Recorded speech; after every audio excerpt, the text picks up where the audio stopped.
Ladies and gentlemen, welcome to Hulk and Spaceshot Show. A little bit of 80s rewind there in the beginning for every movie that you've probably seen on repeat over the summer as you sat home and watching a lot of those great 80s films out there. We're glad that you guys are all here. Have you smashed a thumbs up, left a comment in the bottom of the video? We're glad that everybody is here. I got coffee, so let's see some 5x5s out there. And if you got lunch, let's see some 10x10. See where everybody is at here. Good morning, Mr. Spaceshot.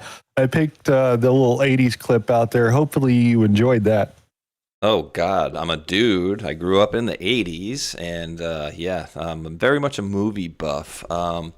Except for some of the older ones I probably couldn't put a name on. I did see Best of the Best, Bloodsport, Big Trouble in Little China, I think, Rocky, RoboCop, Conan, Universal Soldier, Dirty Harry, Commando, Lethal Weapon, They Live, Predator, Die Hard, and Terminator. I know there was maybe some Outlaw Josie Wales or something like that. I saw some Clint Eastwoods in there that I probably missed, but some of my favorite movies in there, one of them being Best of the Best, even though that was kind of a stupid, Taekwondo Olympic thing. Pop it, Tommy, pop it. Remember Julia Roberts' like brother? The song?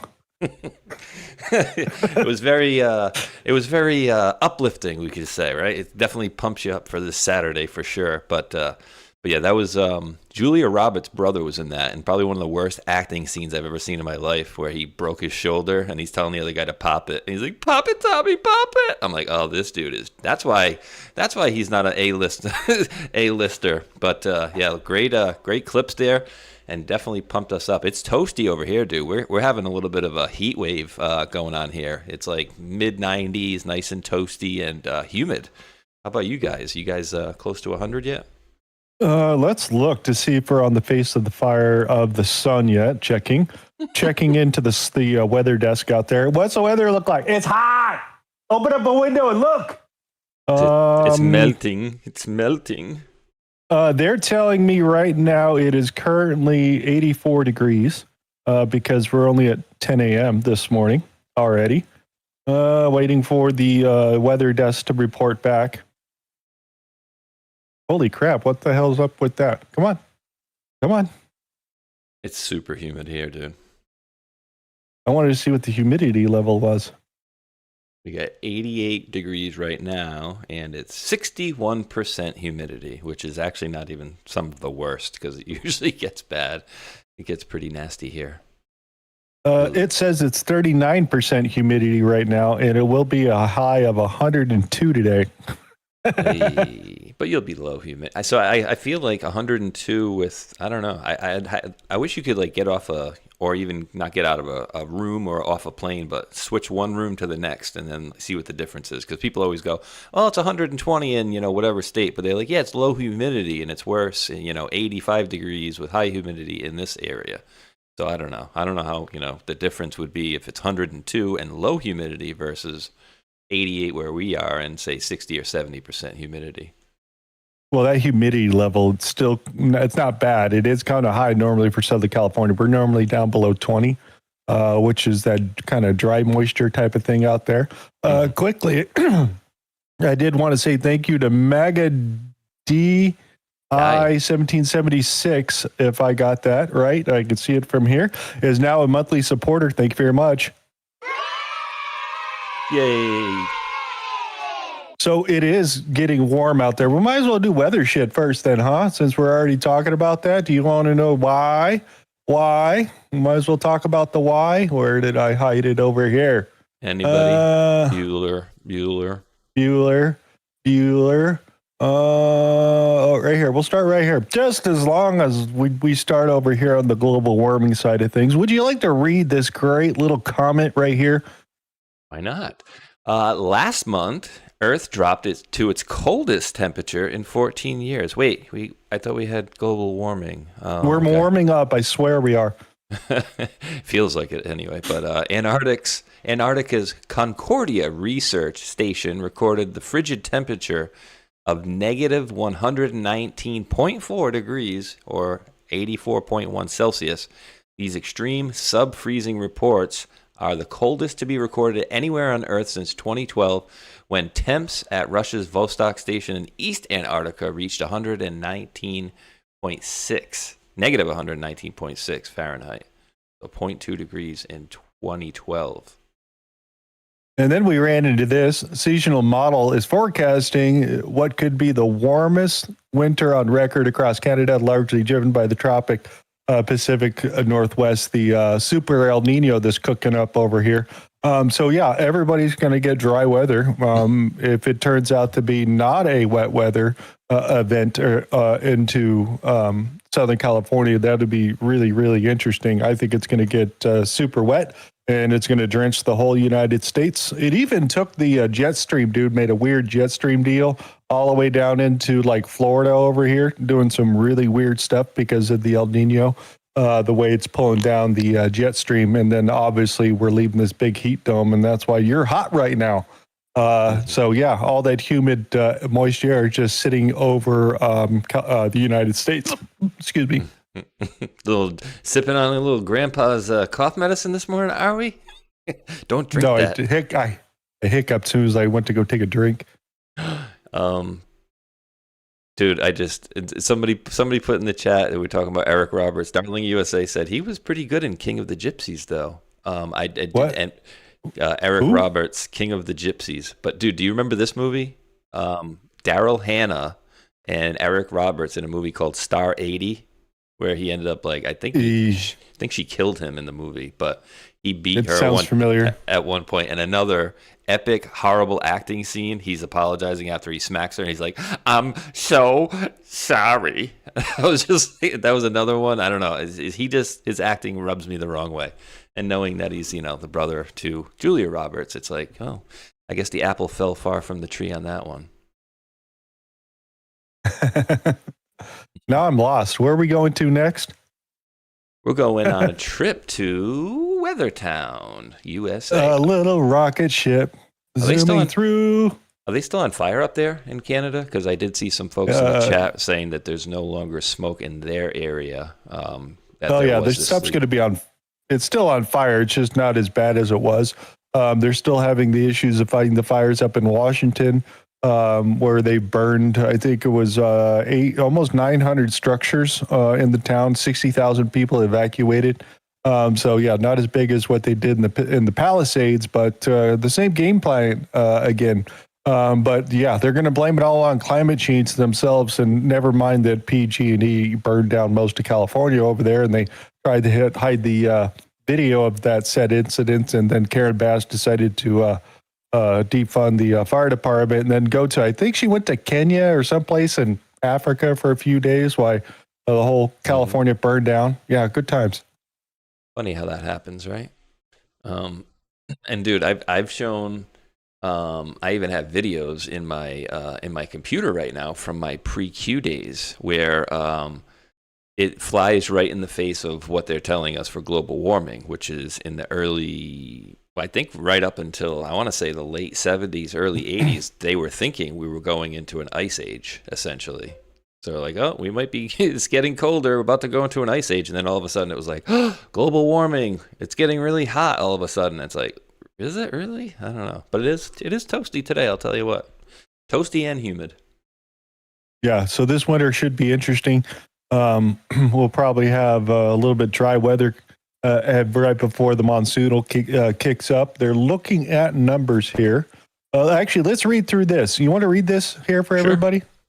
Sure. And I'll just say before I do read this that I hope this winter is a little less severe than last winter, because we got that like 32-inch friggin' blizzard that broke our previous record. So we need a little bit of a rest this year, you know.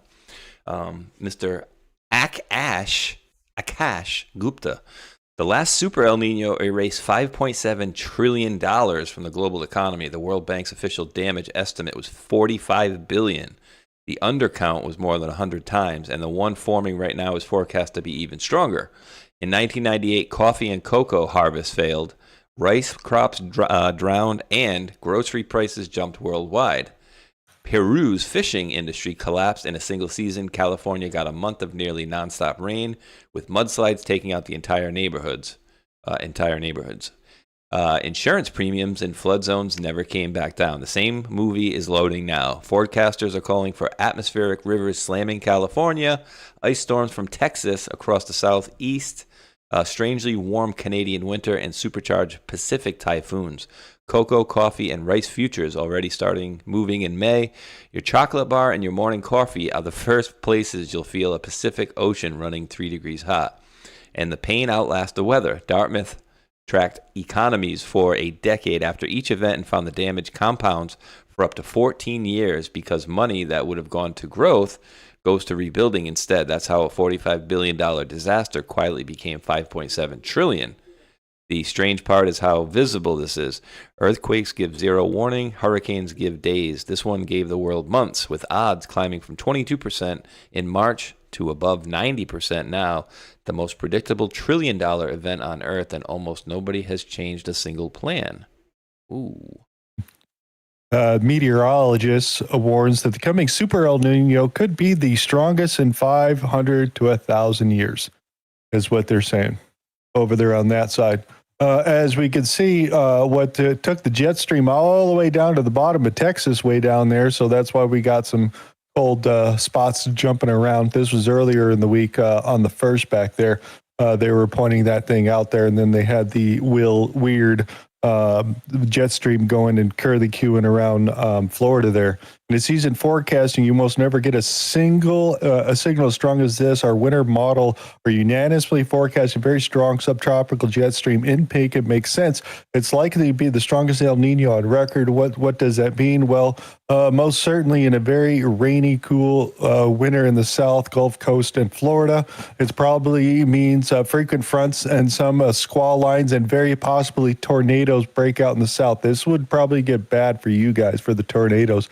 It's not a certainty, but El Nino boosts the odds significantly. When you remember Central Florida tornado outbreak in 1998, I was live on air at Central Florida. This was a very strong El Nino year. There's no telling when, where, and how many. So prepare for those types of things is what he is talking about. A little bit about the weather that's going on there. The Atlantic tropical cyclone activity remains low as we begin with August. And again, we're seeing 75% fewer storms coming off of Africa with all the dust that comes across, and it picks up, makes storms, and just slams them coming into the west coast or east coast over here. And since we're having this trade wind so low and it's going against this, we're not seeing very much of that. So we might not have a whole lot of hurricanes going out over in the Atlantic, is what they're pointing out, which is typical for an El Nino year, warning that it's going to be strong. Yay, that's my side. So we won't get it so bad over here, hopefully. Well, you'll probably just get ice storms and a whole bunch of snow in the winter, because it's going to be like a fire hose coming off California. So over here, triple cyclones spawned off the West Pacific over there. This dolphin one is holding a record so far. It's already made landfall into Japan twice, but as it spun up off of Peru, it was like, I think they're saying something like 70 or 80 hours straight of 175 miles an hour. First time they've ever recorded a Pacific hurricane with that big of sustained wind, and it's just spinning these things off. So this thing's already struck twice over here, not at 175. I think it's subtropical or tropical or whatever, right below hurricane, because the waters around Japan in this area is actually cool. Normally it's going to be a little bit warmer, and we get some weird hurricanes here, and they start spinning up over here. But since El Nino's got all the water sucked up against Peru and South America, they're starting there and moving forward. Wow, dude, 175 miles an hour. That's huge. Mark Anderson only in chat says, camp stove, camp lantern, water blanket over doorway, one warm room. Be aware. Be fire aware. Use your noggin. But yeah, be prepared for anything too, guys. You know, we've always talked about on these channels, as well as just being prepped in case you do lose power or stuff like that. You know, have camping equipment and things like that ready. So if you have to live on the land, essentially, you can be good for a few days anyways. El Nino continues to spike towards the all-time record high anomaly, with El Nino at 3.4 degrees high sea surface temperatures, more than the 2.6 it saw in 91 and 2020 baselines of August 4th. There's more than a 1 degree centigrade above the previous August 4th record set in 1997. And that was a bad year already. So you could see just how fast this thing is actually climbing here. And then this one's interesting. You want to take a crack at that? Blatantly. Weather Professor here says, I created Weather Professor name 25 years ago because I love weather and climate education. That's the main goal of my post and why I post what I do. So why is this El Nino sea surface anomaly rising so fast? Well, the main reasons are record deep tropical ocean heat and bursts of west wind which keep moving it east and surfacing it. The chart shows the difference. While most other years would have cooling at the equator due to the natural cycle in each summer, even during most El Nino years, 2026 is defying the odds. The absolute temperatures are still rising, while other years were cooling. So the gap widens between where we are now and where we should be. This is the difference. The anomaly is growing at about double the pace of what you'd expect. He says that's powerful. This El Nino has figured out how to defy the typical nature cycle. He says, follow him if you like to learn. I like to learn.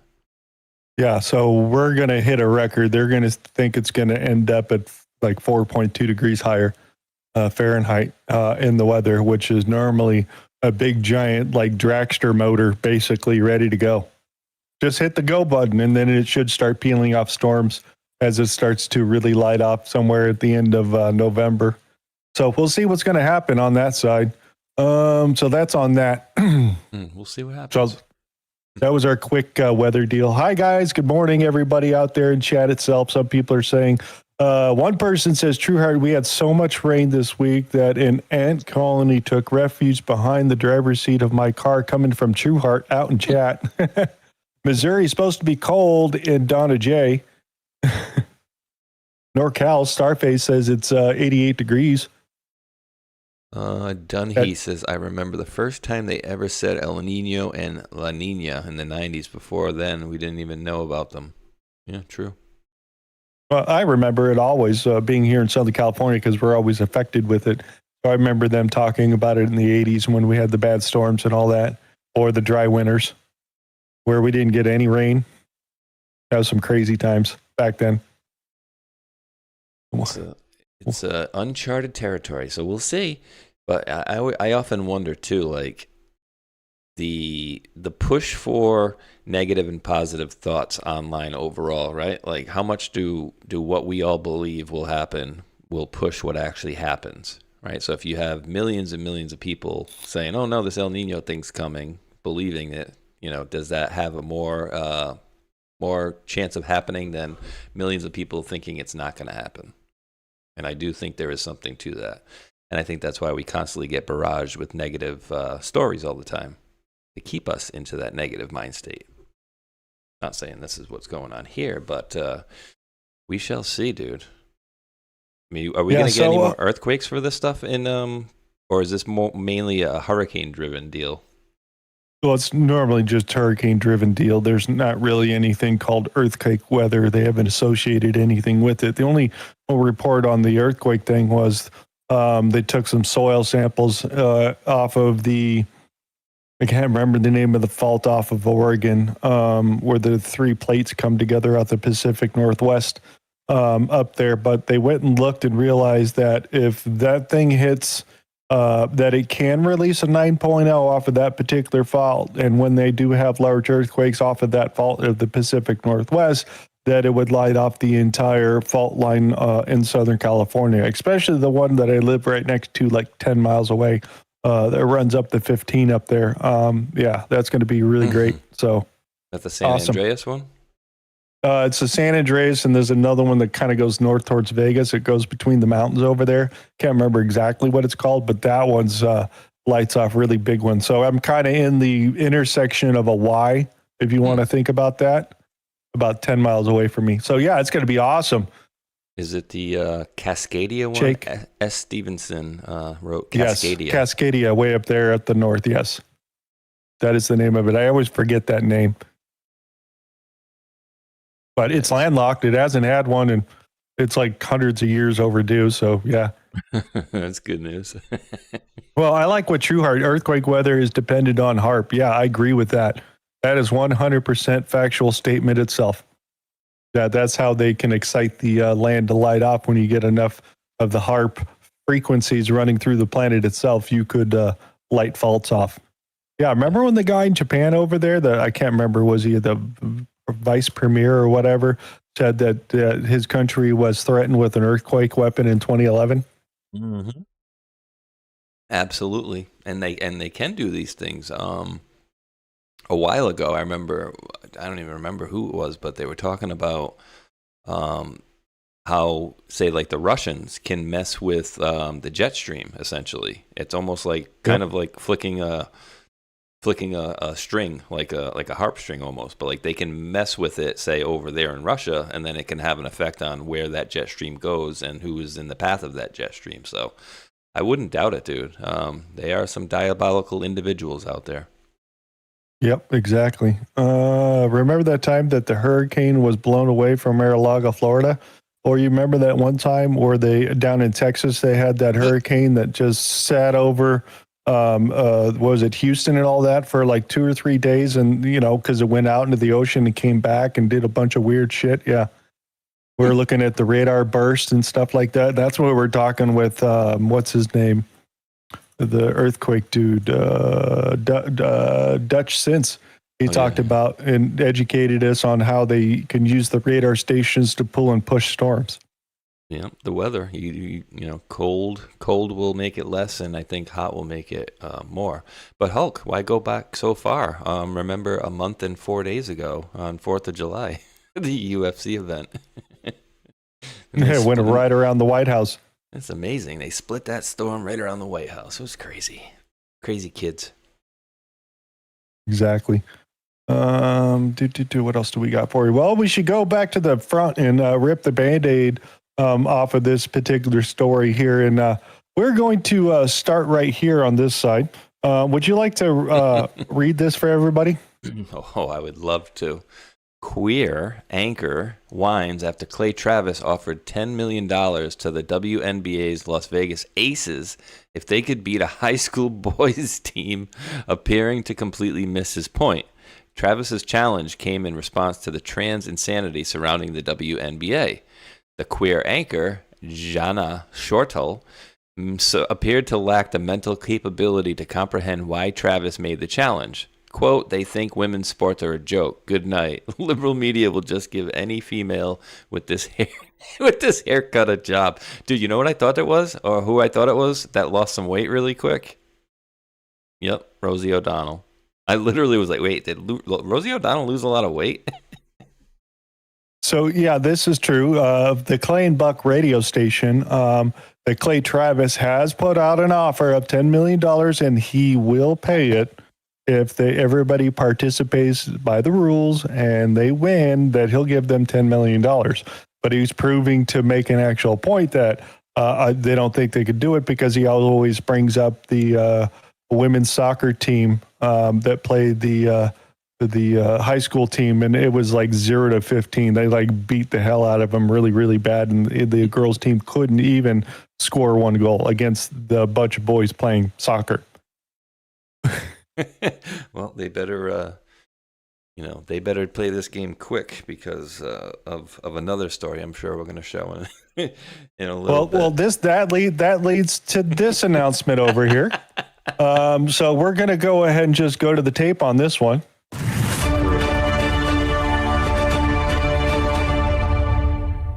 After careful consideration and reviewing the current eligibility guidelines, I am officially declaring myself a WNBA prospect.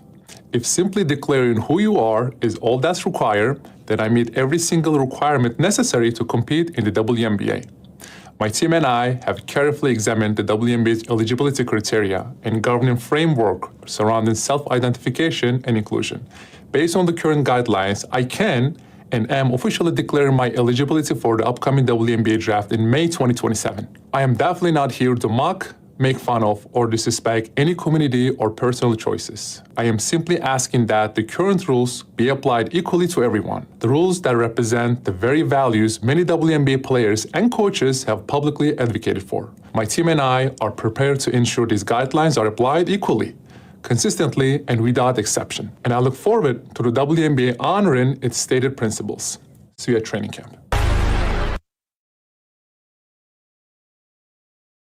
He's got a lawyer with him, and he's not goofing around. This isn't a joke. This is applied logic, and let's go a little bit of pressure out there, and let's see how they respond, which leads to this one too. Oh, earlier this week, I made the announcement. I'm transgender. I'm a woman. I identify as sometimes identifying as a woman for purposes of basketball, professional basketball. So I'll be declaring for the WNBA draft in 2027 as well. Well, I mean, I think I'd be unstoppable, but I'm a team first guy. I'm a pass first kind of player. I do the little things. I led my team in all 5 major stat categories at Iowa State University. So I do a little bit of everything. I'll do whatever the coach needs me to do. I'll do whatever the girls need me to do. I think the WNBA could come out and make a definitive statement about guys with a pair of balls playing in the women's association. But hey, that'd be probably too much like right. So, and I don't want to be discriminated against. No, I want fair treatment. I'm a young black, hopefully United States senator. That would like a fair chance to participate as a sometimes identifying as a transgender woman athlete. We do a little trolling. They'll go and play this, dude. So wait. What'd they say about it? Look right here. It says Jimmy Hill over here says if you have to constantly invent hypothetical and plausible scenarios to try to make a point, maybe the point you're making is just effing dumb. No, we're going to roll with it, dude. Yeah. Former SPN liberal show host is having a meltdown on X after former 6 foot 10 inch NBA star announces her intentions to play the NBA, WNBA. So yeah, this is getting pretty funny, dude. I don't know if I have any more of these funny clips after it. Huh? It says her. Makes her. Royce White comes out and says, I haven't even been publicly trans for 72 hours and I'm already getting so much hate. I just want to hoop with my girls in my feminine era. Why can't y'all be happy for me? I mean, dude, you get so many people doing it, then maybe they'll put a stop to it. You know what I mean? Because we've talked about Grindr, and I don't know if YouTube is allowing topless women on their platform. I don't think they're supposed to be, but there are many copies of that said video of Brittany Griner shirtless, shooting around her pool, or the pool, let's just say. So I don't know. Was she tucking? We couldn't really tell. We don't know if she was tucking. Did I have any more of those particular videos about the WNBA really quick before we go any farther out there? I want to see Shaq come out next, dude. I'm officially signing with a big wig on. Dude, that's what I'm wondering. Is he gonna sit there and keep his beard on if they allow him to play? That would be like epic. Might as well. Excuse me, sir. Your balls are hanging out of your shorts. I mean, dude, they said that's their only requirement is that you. Well, I feel like I'm a woman. And that's it. So all right. So that's the end of the NBA stuff. Ran by this interesting gentleman here, and he's talking about how to throw a baseball. And there's a lot of things in here I had no idea on the things that they do to throw baseballs to make sure you don't get a Tommy John surgery or any of those types of things. Remember those things they all talk about? I just thought this was kind of interesting of the body mechanics of how it actually works. I'm going to explain the fascial fist in very simple terms. We can start with anatomy, okay? The fourth finger has a very special relationship with the body structurally. It's the only finger that you can't flip. You can do that when you want to get in a fight. You want to do that when you're pointed away. And you do that when you want to drink some tea. The fourth finger does not do that. So what is the objective? Use the structure to enhance the function. So if I want to create the greatest length internally in the body and I pull the fourth finger as far as I possibly can, that is how I take the maximum slack out of the body. A pitcher with a baseball, if there is slack, guess what? what? It's going to crash back. And 39% of Major League Baseball pitchers undergo Tommy John. Tommy who?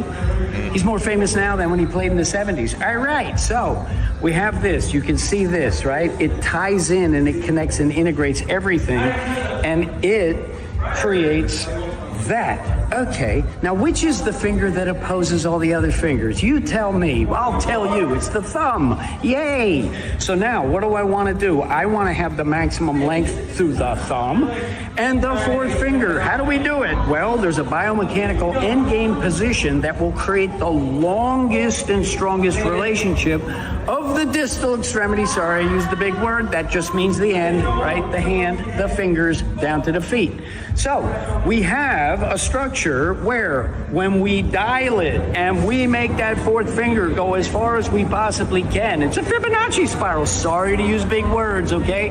Look it up, Fibonacci. It's the natural design. So if I go all the way to here, I've removed as much slack as is possible. Now, I can come here and I create the greatest coil action. That means that this is sprung, routed to the proximal body. Sorry, I'm using big words. That just means the center, the body, proximal. But I have that relationship. Okay, I can use that for locomotion to get more up force and to create more down force. Wow, that's cool, isn't it? Now, if I understand those fundamental transitions from the fundamental position, I can now use that spiral dynamic. Sorry, big words, just can't help it. If I crank with 100% intent, now I can seat the shoulder and I can bring my scapula, that's my shoulder bone, to the spine with the rhomboid. That's just the muscle that connects the shoulder blade to the spine and does this. If I can do that, seat it, and now I can come here and I can lay it back. There's no slack. Lay it back. There's no slack. Who am I? Dr. Seuss? No, David Weck. Now, when I can dry throw with no problem.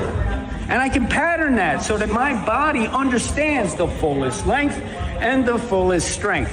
So anyone out there who wants to make fun of me and says, I don't know what I'm talking about, skepticism is welcome, but that requires scrutiny. You understand? Ridicule, rejection, and then pleading the fifth. Science is pleading the fifth, isn't it? Yes, it is. There's evil pleading the fifth, and there's ego pleading the fifth. You got to deal with it now. This is the biomechanical end-game position. And again, you won't make fun of me. That will not age well. I'm talking milk and it's warm. All right, enough of him. But movement, and he's showing you how to pitch and all those types of things. I had no idea about that. So I learned something new about watching this video. Very cool. Can you send me that link? One of For this? Yeah, one of I can't even say this. Just somebody I know. Let's just put it that way. Is a ex-professional baseball player. So I thought he would like to see that as well. I'll tell you later who that is.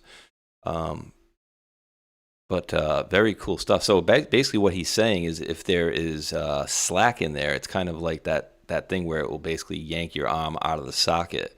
And dude, I played baseball for many years until I had my my beautiful fibia growth plate smash in freshman year of 1991, I think it was. But I played for many years, and I'd unfortunately seen people that were throwing too much, right? That they shouldn't have been throwing as much as they have, and have destroyed their arms as because of it. And their arms, dude, if you ever see some of the pictures, if like in a slow motion, like the whip that they put on those arms, and they it's do it, crazy, dude. 80 to 100 times a game. You know what I mean? So it's like it's pretty wild to see the trajectory and how they actually do that. Yeah, that's absolutely crazy. So there's my little sports history there off the beginning. I just thought that was kind of cool. As we go into our regular other kind of showy stuff here, did you see? I just want to make one point, and I don't know if you felt the same way, but that guy, the way he was talking, was very much reminding me of the Clinton Foundation whistleblowers for some reason. Yeah, he seems very highly educated. Yes.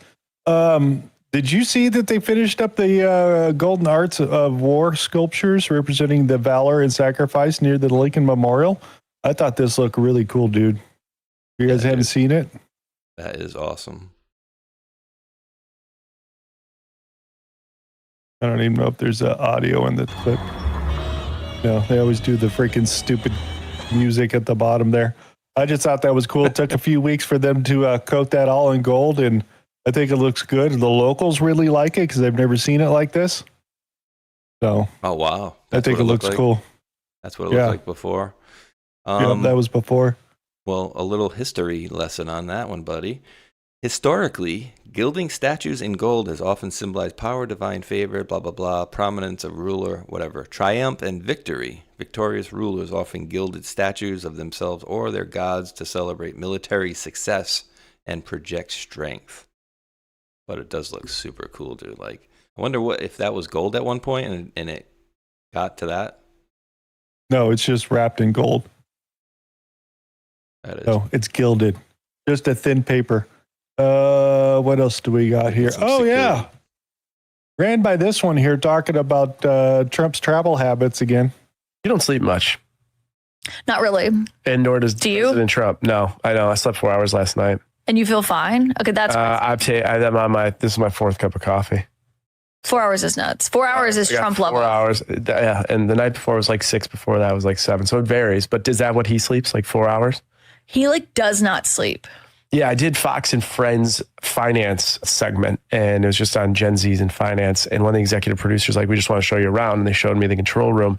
And I said, how have things been in the control room as of late? And she's like, none of us are sleeping because the president doesn't sleep. We're all working 2 times right now. Do you feel that same way? I was just talking to someone about this because we wrote this story on what traveling with him is like in the first term, because I had this source who said, you never want to be on Air Force One on a trip.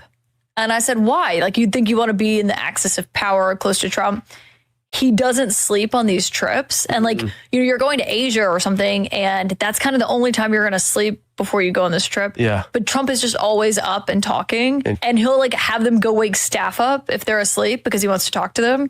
And so we have this big trip to Asia coming up, and you're not going to sleep on that flight. Yeah, that was an interesting comment coming from her. Just to confirm it over the years that Trump doesn't sleep and is running the kids all around the White House. He's a vampire. And that was Caitlin Resting Bitchface Collins. Oh, man. Exactly. And then I got another story about this because he's talking about the time that he first met President Trump coming from Kid Rock. You Trump always be cool? No, I didn't. I did not know him until I endorsed him to Rolling Stone magazine when he first came down that elevator. There asked me a question about something. I was like, man, I like that dude that came down the elevator, the businessman. I go, I'm sick and tired of these politicians fucking everything up, no matter what your politics are, left or right. All right, here. Just give the business guy a shot at doing it. Let's see if we can run America like a business. Because if you ran any business like they're running America, we're fucking broke. Yeah, right. So, I just like where he was coming from, something fresh and something good, and thank God and then after that, when I met him, this was crazy. It was like, so I knew Sarah Palin, who knows the governor of Alaska, and I'd say, we're friendly. And so when he first got in office, it was like the first month or 2. He was just in there, and she goes, hey, dude, do you want to come with me to dinner at the White House with the president? I'm like, hell yeah. Huh. And I go, how'd that happen? She goes, he invited me to dinner and told me to bring some interesting people. And it's me and Ted Nugent. This guy's our numbers. We strut up in there and we just hit it off immediately. I mean, I really pride myself in my younger years of not giving any fucks. That's right. What? Yeah. This man. I was just amazed at his non-fuck giving. It was epic. Epic? Are you talking, Hulk? So yeah, that's interesting that he had said that right there at the end about the not giving an F. I haven't heard that part of the story. Not giving an F. Told me to invite some interesting people. It's me and Ted Nugent. That would have been hilarious. So we got that. Yeah, might as well throw this one out here. Might as well check in with Mitch right here. Would you like to read this for everybody? Yeah, I'm going to need some proof of life myself, but let's see. Kentucky girl here posts, Dr. Brian Monahan is the attending physician of the U.S. Congress. He is 65 or 66 years old. He receives $228,000 in basic pay, with total compensation including housing and food allowance closer to the mid $290,000 range. He has held this position since 2009. That means he was the congressional doctor when Representative Kay Granger was serving with dementia and then disappeared for 5 months. He was also the doctor when Mitch McConnell froze twice with what appeared to be strokes of some kind. Monahan faced intense scrutiny after he said McConnell's episodes were not a stroke, TIA, or seizure related, and his conclusion was that McConnell was dehydrated twice. Call me crazy, but I'd feel more comfortable if a different doctor went to evaluate McConnell and had a neurologist drop by for a cognitive exam. Geez, I need a cognitive exam to read that word.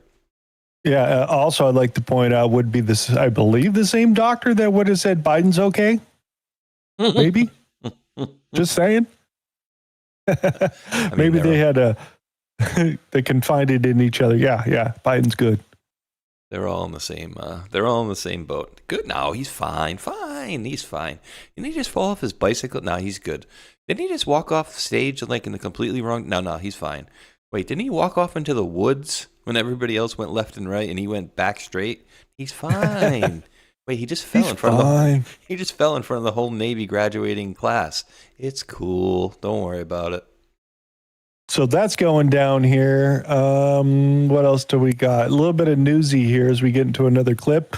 Recycle. So it looks like that Clarity Act is dead in the water until after Senate recess, and I am not going to sit back and let Brian Armstrong play the good guy here. If you remember, guys, Coinbase is the one that screwed every single one of us at the worst time possible. And to be fair, banks screwed us first with their endless greed, then Trump screwed us with those crooked meme coins, then Democrats like Warren just kept screwing us. They keep up with their lies and their constant propaganda. But right now, because Armstrong overplayed his hand and got greedy, we are all paying the price. If you guys recall, back in January, the Senate Banking Committee was set to mark this thing up after a year. And what does Armstrong do the night before? He gets on X, throws a public fit, and says Coinbase cannot support it. And then boom, the markup was canceled in hours. He claimed he was fighting for the little guy, and that was total garbage because in reality, he was protecting his stablecoin yield. And of course, he has a multi-billion-dollar cash cow that brought Coinbase $1.35 billion last year. A lot of us called this out at the time. We got absolutely blasted, but now look at the wreckage. He ended up losing that stablecoin fight anyway. It's banned in Section 404. But by blowing it up in January, he didn't just lose his yield. He opened the floodgates for every anti-crypto force in Washington to rip this bill apart. Because of that delay, the New York Attorney General got to submit testimony demanding states keep the power to prosecute crypto platforms. Over a dozen new anti-illicit finance provisions got stuffed in, and the bill ballooned to 616 pages. And it has that ethics fight aimed squarely at Trump that turned this into a partisan shit show. And now JP Morgan and Bernstein are warning that if this thing dies, the SEC and CFTC just write stricter rules themselves with no vote required. He handed our enemies the exact playbook and bought them all the time they needed to wait this out. And now it's August 6th, crypto is dumping like crazy, and Thune never filed cloture. This entire thing is sitting in limbo. I am completely disgusted right now because our leaders have failed us, every single one of them.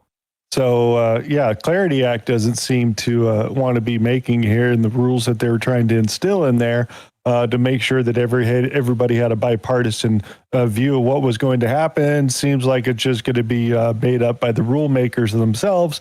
And hopefully those people in charge making those rules are looking out for the betterment of the United States and not their own interest, is what it basically comes down to, because the Clarity Act was an agreement with everybody. These are what the rules are going to be, and everybody argued about it and voted in Congress and Senate and all that kind of crap itself. So that's pretty much where we're sitting right now as we're talking about stable coins and crypto monies and those types of things, like how much interest you're going to earn on your bank account that you get, like that 0.5% they're going to pay you because you got, a whole bunch of money over there. But over here on X money that, Spaceshot's got what, $17 in there, and then they paid you a dividend of how much already? I already got 2 cents for $17 after a week. These are the type of things that we're referencing is what's happening in these rules that are supposed to be set out. So it's kind of up in the air. Well, dude, the funny part is $1,000 in my bank account after a year would yield me 10 cents. Yay. And $17 yields me 2 cents in a week. So how much would 6% on 1,000 would be in a year? I think it's $60. Wow. Let's see how long that Elon Musk holds on to that. Right. What else do we got here? Oh, long as we're talking about lawsuits and all those types of things here, I thought this was interesting. Within the last 2 hours, I got the opinion from the Ninth Circuit Court of Appeals. Okay. The case is Amazon versus Perplexity. Whoa. And it's a very interesting case right at the intersection of agentic AI and e-commerce. Yeah. So we represent Perplexity. Yeah. Amazon sued Perplexity because Perplexity has an agent, the Comet, that users can deploy, go shopping and doing whatever. Yeah. Amazon didn't like Agent's Comet going to its website and buying stuff. Yeah. I think because it doesn't have eyeballs. Yeah. Can't see ads. Yep. Can't be upsold. Can be manipulated. So Amazon sued Perplexity under the Federal Computer Fraud and Abuse Act, which you can bring a civil claim under that for damages. It's also a criminal statute. What it requires, the elements are that you access a computer without permission, that you take information, you get information, and you cause damage. Amazon sued Perplexity saying, your agent is being deployed. We don't want that to happen. We've told you we don't want your agent on our website shopping and whatnot. Very unfortunately, and they moved for a preliminary injunction to shut it down immediately. Yeah. Very unfortunately, the district court up in San Francisco entered a preliminary injunction a few months ago. I mean, we lost at the trial court level. But there's nothing a trial court can do wrong that a court of appeals can't fix. Okay. And just 2 hours ago, we got the opinion from the Ninth Circuit. And the Ninth Circuit understood that Perplexity is not accessing the Amazon's computer. The user. The user, yes. The user downloads the Comet, deploys it, and sends it to go shopping. So justice prevailed. But it's an interesting question at the intersection of agentic AI. There you go. That's pretty wild, dude. I've had my dealings with the Ninth Circuit. didn't go our way in that one, but from what I understand, it's been pretty much overhauled because it used to be like the anti-Trump circuit. So yeah, individuals deploying AI agents on their own is absolutely fine to go out on the internet and buy stuff on Amazon and to find the actual cheapest price and not the ad that they're trying to force you and say, hey, buy this one because this has got 5 bajillion views in India or whatever, and they're great reviews. So buy this particular cheap product that breaks when you get it. Those types of things. And you're like, I'm going to send my agent out there to find the good one that's over there to go buy. They don't want that. That would be bad for them. Or to realize, they've raised the price on that right before Black Friday. And they could tell you how much it actually is and don't buy this or that. So yeah, that would be very bad for those web marketing type places out there that are trying to control pricing. Well, dude, I can give you an actual example of this in action and probably why Amazon doesn't want people doing that. Had I used one of these agents and said, hey, go order me this on Amazon for my son's, which I did this yesterday, right? I ordered brake pads. So I went to my son's scooter's website and found that it would have took two or 3 weeks or whatever, but they had a same exactly replacement set on Amazon, and it would be here today. So if I was to send an agent to just do that and said, hey, go order me this, it would have ordered it for me and I would have gotten it probably tomorrow or the next day. But when I click on it, you know how Amazon will offer you that thing like, oh, you can get it tomorrow if you spend more than $25. Well, the brake pads were, pretty close to $25. So I'm like, well, if I spend another, $5 or $6, then I can get it tomorrow between, 2 and 5 o'clock, meaning today. And I did that. So I bought some AA batteries just to get over the $25 hump. So that's something like the upselling that he's talking about. Like maybe the agent wouldn't, I don't know if the agent would have been offered that, but it probably certainly wouldn't have done the upsell, right? If I sent the agent, it would have just bought the $20 brake pads that I wanted and not the additional batteries on top of it. I don't know how that's harming. Then you could just you could return the batteries too and save yourself money after that. Well, I did need because they'll give batteries. they'll give you 100% return on that. Because you got to remember, most of the things you buy from Amazon under the $60 mark or whatever, there's no human review, and it's an automatic return process. True. They are pretty good with it. Give me 30 seconds, Hulk. Yeah, not a problem there. I want to throw this out there for the radio people out there. So here, I thought this was interesting out there with everything with licensing about radios and call signs and all that. Here we go. Breaking news today in the radio dork world. In an unprecedented and highly unusual move, the FCC has sent a violation notice to the GMRS licensee responsible for a network of linked GMRS repeaters known as the North Georgia GMRS Network for violations of FCC Section 95.1749 rules, often referred to as the prohibition against linking GMRS repeaters via other networks for anything other than simple remote control. The North Georgia GMRS network is a large linked GMRS repeater system that has been covering the North Georgia area for almost 20 years. The network of GMRS repeaters reportedly consists of 20 to 30 commercial-grade repeaters covering more than 40,000 square miles across North Georgia and into parts of Tennessee and neighboring states. The North Georgia GMRS network claims to have over 1,200 members and openly markets itself as the largest linked GMRS network in the United States. To access the linked GMRS repeater network, members must pay a membership fee that ranges from $90 per year for a basic single membership up to $300 per year for a full family membership.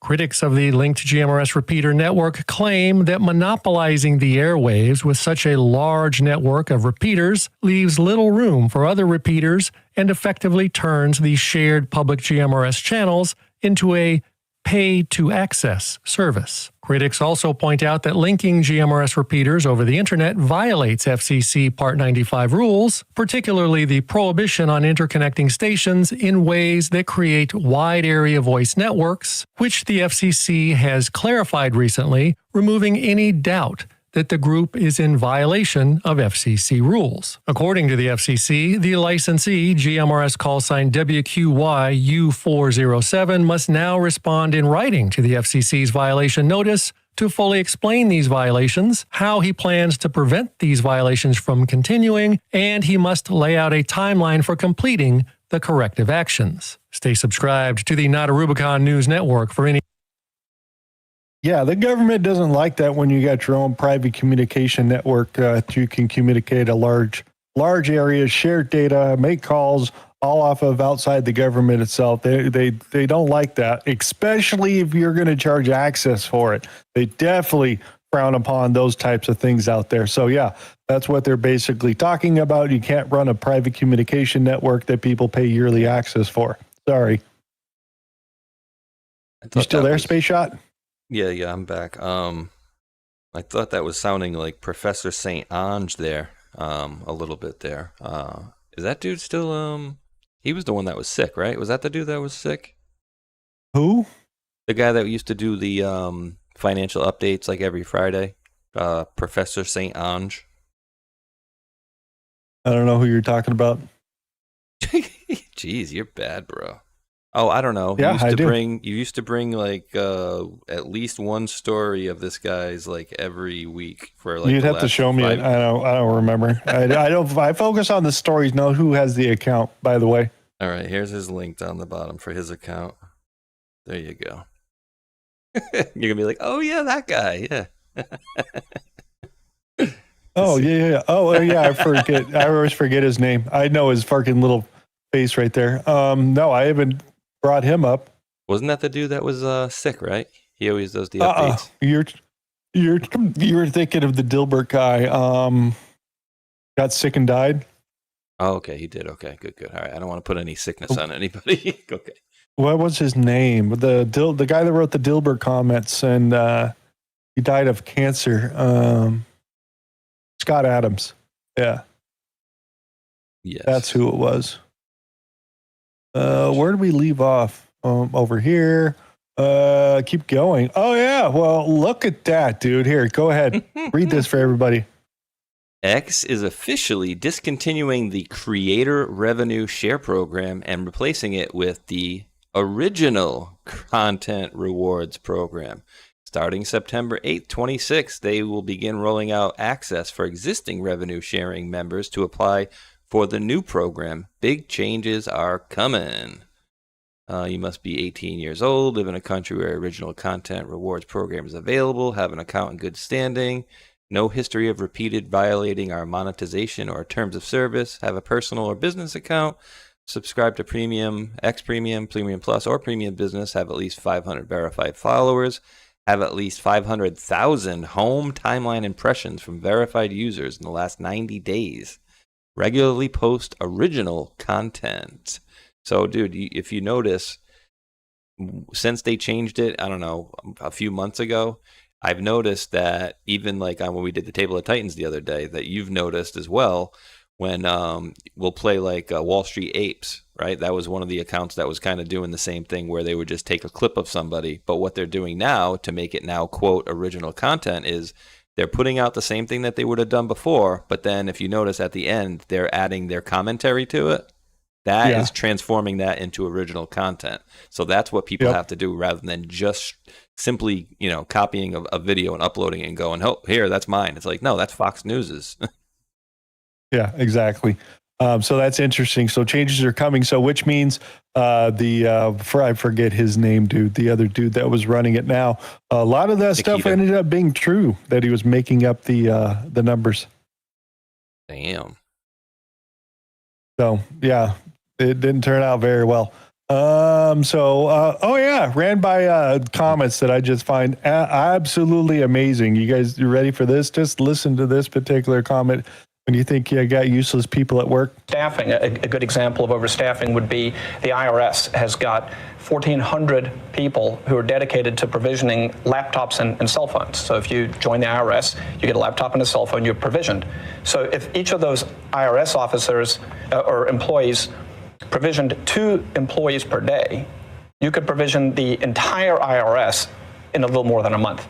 So 12 times a year, you can make any sense. Why would you have 1,400 people whose only job it is to give out a laptop and a phone? Right. There's like comments out of those I had forgotten or missed or what. I was like, wait, what? I don't think it's that way now, but just government uselessness. Yeah, I mean, they need to shrink the bureaucracy down. It doesn't need to be as big as it is. And, that was all by design. What else do we got here? 1,400 people in and out phones and computers. Oh, yeah. Oh, you could read this for everybody. Madison Cawthorn, 2022. Quote, Congress is filled with a bunch of pervs and sex addicts. Chuck Edwards. Madison Cawthorn is unfit to hold office. Madison loses his seat to Edwards. Edwards goes to Washington, then it gets hit with a House Ethics Committee recommendation for censure over persistent, unprofessional, and inappropriate conduct toward 2 young female staffers. Lavish gifts, personal attention, intimate dinners. Edwards drops his re-election bid. The irony writes itself. So, he turned into a sex addict, evidently, and doing very deprived stuff over there.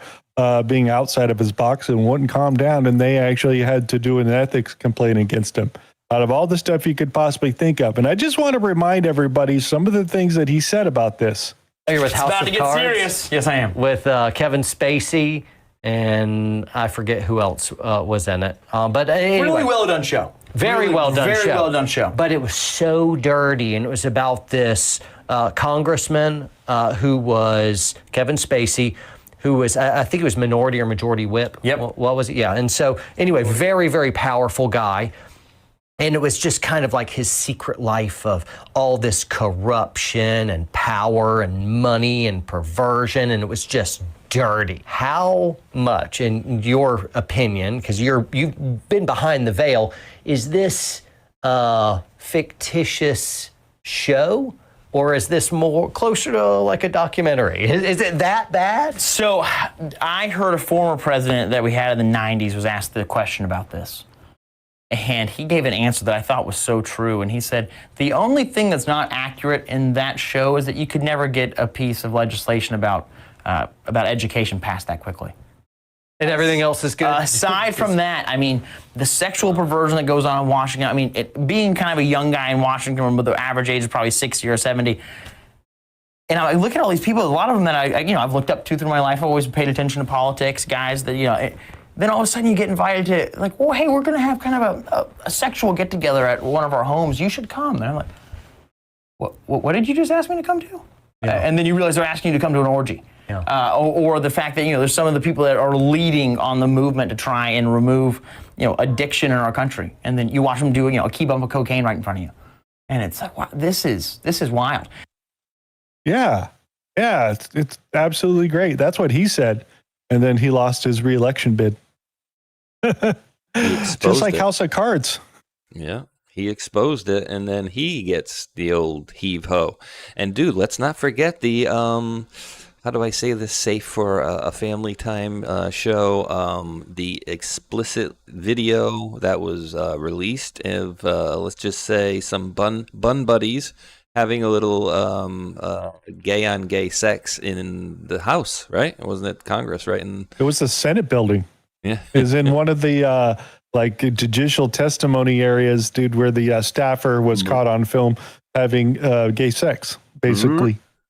But that was totally okay because they had the transgender Easter bunny, remember? It was a great party. I can't forget that dude's boobs on the White House lawn is literally an image that's like stitched into my brain. Unfortunately, I can't get it out. Thankfully, at least that thing was covering with the hands, but I still have that image like laser etched into my brain, and I just can't get it out. True Heart says I think he's running for Florida office. Huh. Hell yeah. Didn't know about that. Good luck to him.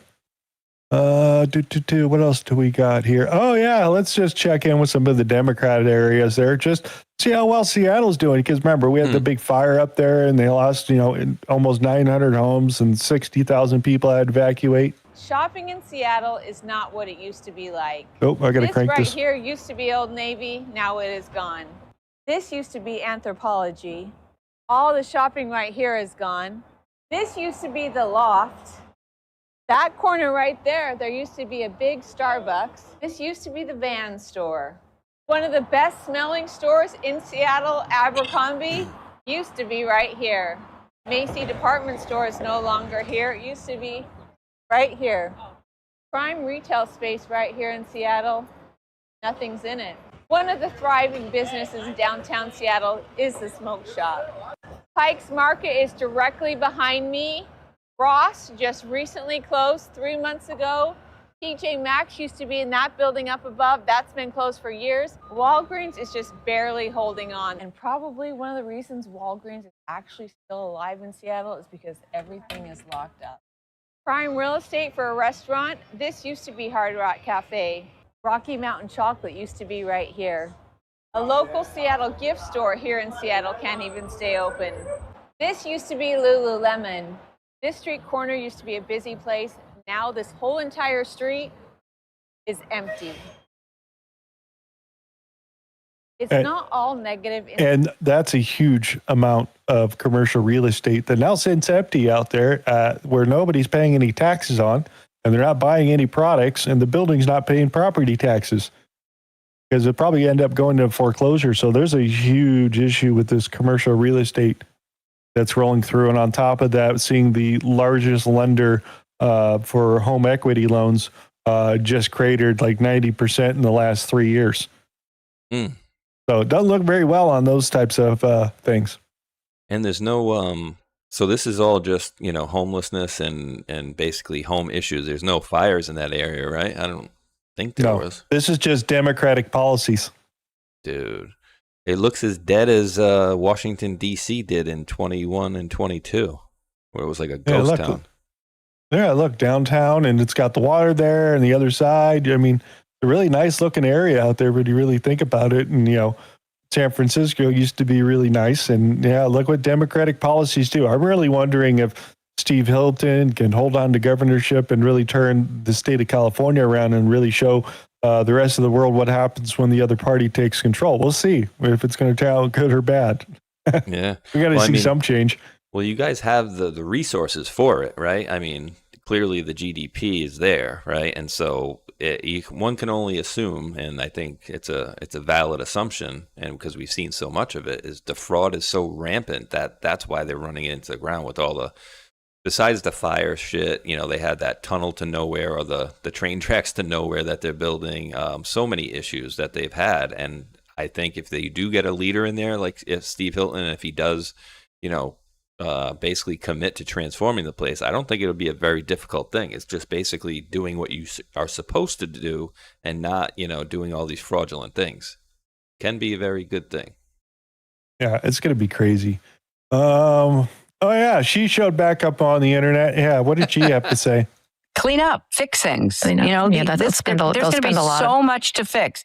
I mean, first, get rid of all of the holdovers. Do not let anybody hang around in some small office somewhere who can literally subvert your program, and you don't even know that person's there. And I will predict that, Trump and his minions are going to try to, put people. They're going to try to move people from political appointments to so-called civil service appointments, although they're trying to destroy the civil service. So people are going to have to be really searching to make sure that they are not going to be literally subverted from within the government. You mean like what they're doing now? Subvert government. Wait, subvert government.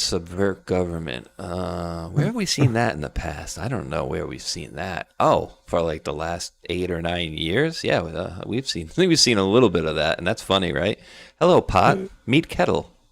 Yeah, I thought it was ironic as we get there. Now it brings out this clip. This clip, I think, holds true. This one's a little long at a little under 3 minutes, but here we go. I kind of believe this, and this is a good thought process. And someone will come in and go, yeah, these elections are all fake and it doesn't matter anyway. Why do you fuckers need to vote? Here's a coupon for a chicken sandwich. And people go, I like chicken. And then, people just go, fuck it. They don't care. And then you go, there'll be Netflix and there'll be Domino's and you'll sit in your house and they'll say, well, you can't drive today because of the climate. And people go, yeah, it's Tuesday. Can't get in my car because of climate. And you'll sit there and they'll feed you poison and you'll watch TV. And a few people will riot, but very few, because most people will be pacified by the goodies, which they'll still probably have. And, the leader will come on and tell, they'll be like, hello, everyone. And you'll go, hey, there. And it'll be a celebrity. It'll be someone you know. It'll be someone you're very familiar with. And they'll say a couple of things and be like, it's not that bad, is it? And they go, no, it's not that bad. And they'll feed you the propaganda and you won't remember when you were free and you won't remember. And most people will be fine with that. But me and you will be dead. And it won't matter, and we'll have experienced the best of it. We'll remember when you could get in a car without a tracking device. We'll remember when you didn't have a fucking tracking device attached to you at all times.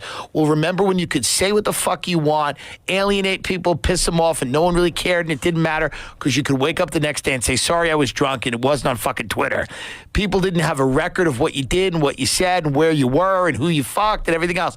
We will remember true freedom. We're one of the last groups of people to actually be free.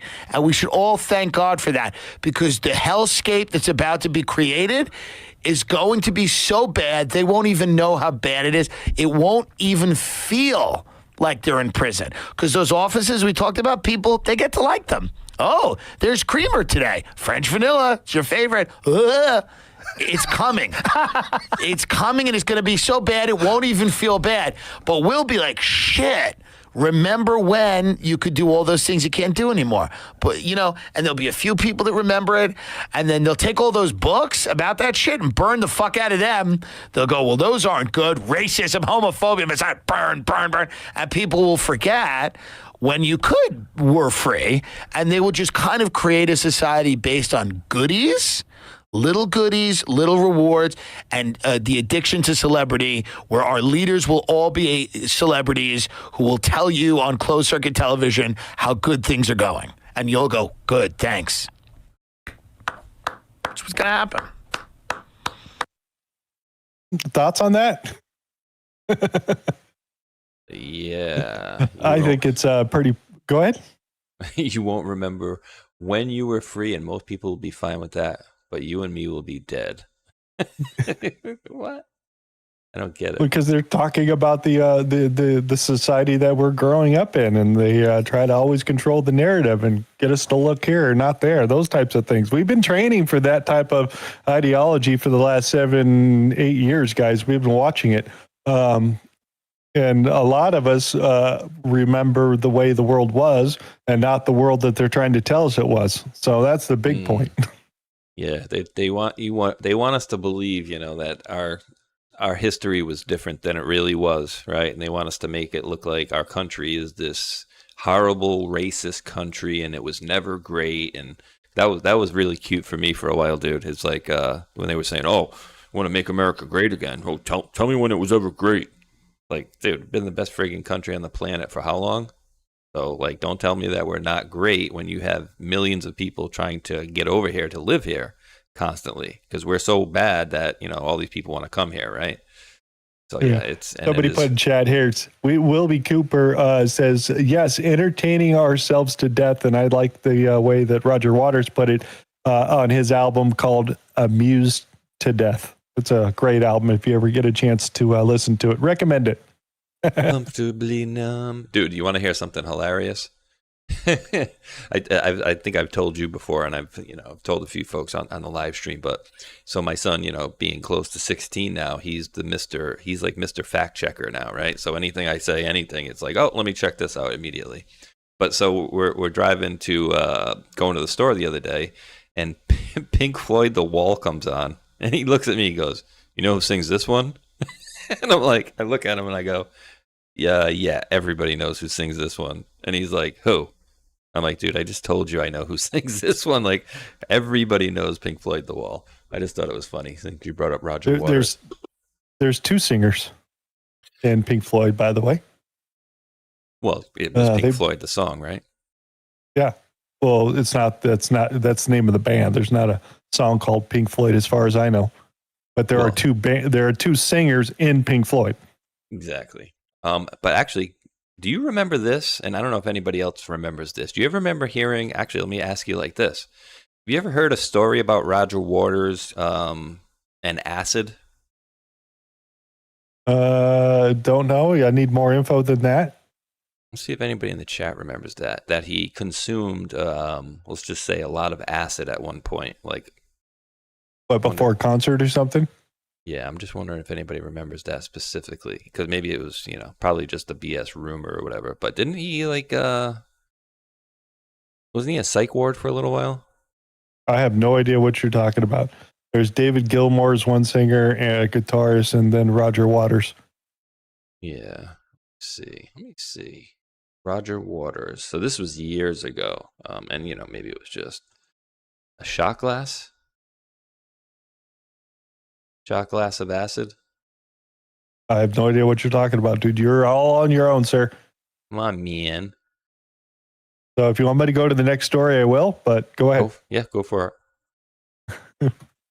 All right, here we go. Oh, yeah. Might as well read this for everybody. Oh, yes. Don't point green lasers at these things, guys. Do not. Jason Kobler here is reporting police are being told to hide the fact that they're using flock to pull people over and arrest them in both encounters with citizens, but also in their official police reports. Ooh, I got to read this one here. 1. Do not mention ALPR usage to the occupants of the vehicle. Simply reference you ran the plate and observed an NCIC hit. A, if the hot list alert is based on a warrant associated with the registered owner, address the situation as you would any time you stop a vehicle for a wanted RO. 2, do not mention ALPR usage in your report or complaint unless absolute necessary. If asked a direct question about ALPR usage by someone such as an attorney, tell the truth. A, if it is necessary to explain in a report, it is advised to use language such as, quote, using county resources. I discovered the suspect vehicle was bearing Iowa plate. B, treat the ALPR information like you would intelligence. It is simply a lead you verified and acted on. Oh, God, dude. So, dude, I mean, right here, anybody you get pulled over, knock on wood, it's been so many years for me. when I was in my late teens, it was all the time because I was driving around like a Mustang, like a jerk off. But anyway, it's been quite a while. But anybody gets pulled over nowadays, guys, make sure you ask them, where did you get this information? Did you pull me? Especially if it doesn't look like there was any you officer roboted around. there for a second. Did I? You're roboting right now. I'm still woboting. Well, get on the scene. Well, you're good there. You're good there. Get on the scene, dude. Get on the shit. I don't know how to read that stuff. Yeah, well, it just means you got crappy internet. Yeah, so it likes to poke in and out there. Well, the good news is it stayed on so far today, right? Oh, console offline. That's really good, dude. Oopsies. Oopsie I don't know how I'm daisy. still talking to you when it's saying that your internet is off. Oh, there it goes. It came back. That's interesting. It says live throughout. ISP Health says whatever. Well, dude, I we can go over this maybe another time, but I don't know how anybody's supposed to make heads or tails of this shit. It's just friggin' ziggly lines on a freaking screen, bro. Like I don't get this. Yeah, I'll show you, explain it a little bit more later for you on that side. Yeah, but you can see the dip right there just a little bit ago where it just doesn't report anything. So yeah, we'll keep going. Interesting. But yeah, so folks, make sure you definitely ask, especially if you don't see a police officer right behind you and, whatever he says, I caught you, and you don't happen to see him immediately behind you or whatever, and then he comes up out of nowhere and pulls you over. Regardless, make sure you ask them and to put it on the record too. Did you use this stuff? Yeah, here's this. Developing story in Winona. Police there say 10 flock cameras around the city have been cut down and stolen. Officials say the automated license plate readers were sawed off at their poles in Winona and on the Mississippi River Bridge in Buffalo County. While police departments across the region use the technology to investigate crimes and locate missing persons, civil liberties advocates have raised privacy concerns about the camera's widespread use. Officials tell us an investigation. Yeah. Developing story. Yeah, so they're cutting them down. I want to make sure I get this right here. So ran by this story right here too. All right, you ain't gonna believe this one. I didn't believe it either. Somebody told me about it. I had to come out and see it for myself. And I was amazed when I finally saw it. So check this out. I am in the middle of downtown nowhere in the Ocala National Forest. Like 2 million acres of brushes and trees and all that stuff. They log it. There's bears out here. Absolute middle of nowhere in Marion County. They have a pistol and rifle range out here. I come out to the range, and this is what I find. There are freaking flock cameras at the gun range. This is the entrance to the gun range. So they got you coming in. They also got you going out. Today's Wednesday, so the gun range is closed until 2. So there's nobody here. Now these are in the driveway to the gun range. They're not out on the road. This is only catching cars and trucks coming in the driveway to the gun range. Right. So yeah, they seem to have a little bit of a problem there that they're putting flock cameras, 20, 30 miles away from any other place that you would need flock cameras. So it's not like a residence or place where people live or a hotel or a traffic circle or something right outside of the gun range. So they find that's a particular privacy issue itself to track all the gun owners there. The other thing is the pot smokers were a little pissed off there because there's a local dispensary that's there and they have a flock camera right facing the parking lot that records all the vehicles coming in and out of the parking lot itself. And they're saying that's an invasion of privacy also. And you don't need a warrant for any of this information because it's bought by a third party. By the police department itself, so no warrants or anything like the FBI could take this information. They're finding 1 out of 25 flock cameras do not have any security on them. So if you're smart enough, you just start going around the internet and you can have access to these live feeds around the internet today, right now. So yeah, interesting, huh? dflock.org. I dropped you a story at the bottom that's related to this as well. I'm still going. I got more. Okay. It is dflock.org, where it says you guys can take a look for yourself. I'll drop the thing in the chat if you guys want to, but it basically touts itself as mapping license plate readers around the country. And I looked in my town, Hulk, and it says, anyways, that my town does not use them. Probably lying, but.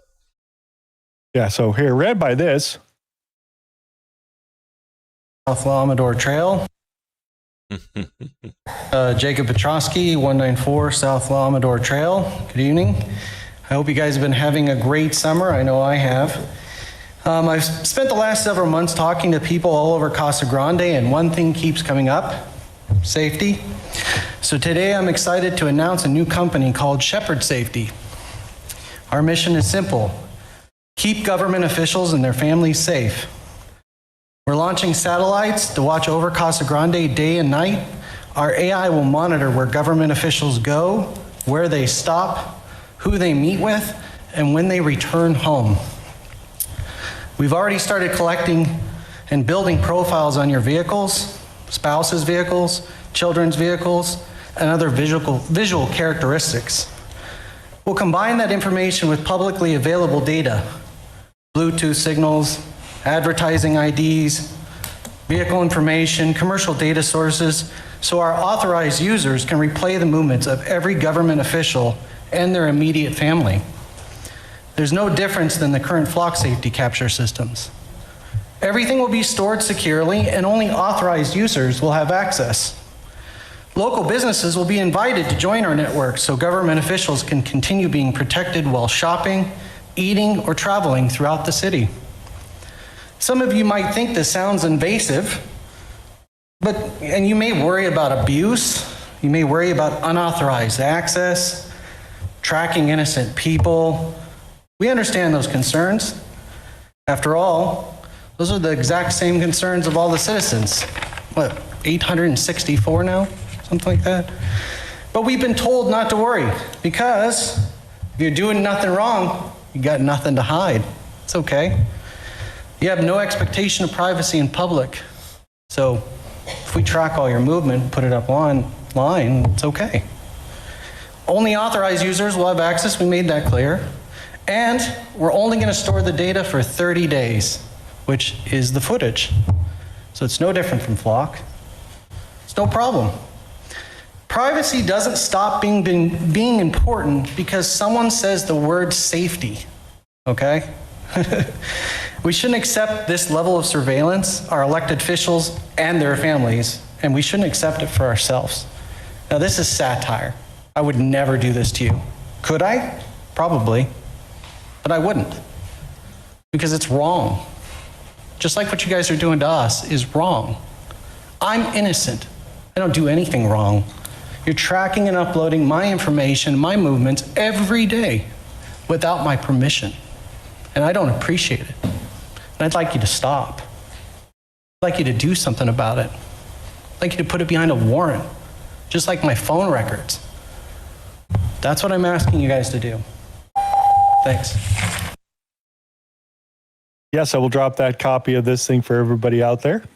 That's wild. Yeah, we like a little trolling. I mean, it is getting out of control, dude, right? It's, if the police can use this stuff and do whatever the hell they want with it, it is, it is a bad thing. And so when I did search my area, I said I looked it up and I did find an article where they voted it down in the town council, which I'm going to do my best to get in there and ruffle some feathers. Okay, so remember we talked about them cutting down and deflocking those particular cameras, cutting down the poles here? Police in Georgia asked the public to help identify a man who cut down 2 flock surveillance cameras and fled in a gray Chevy Volt on July 20th around 11:15 p.m. Instead, nearly 5,000 people came forward with alibis. One commenter wrote, quote, "Brother, that man was delivering food to the elderly that night." Another claimed, quote, "That's my friend. He was mowing my grandma's lawn at 11:15 p.m. on July 20th.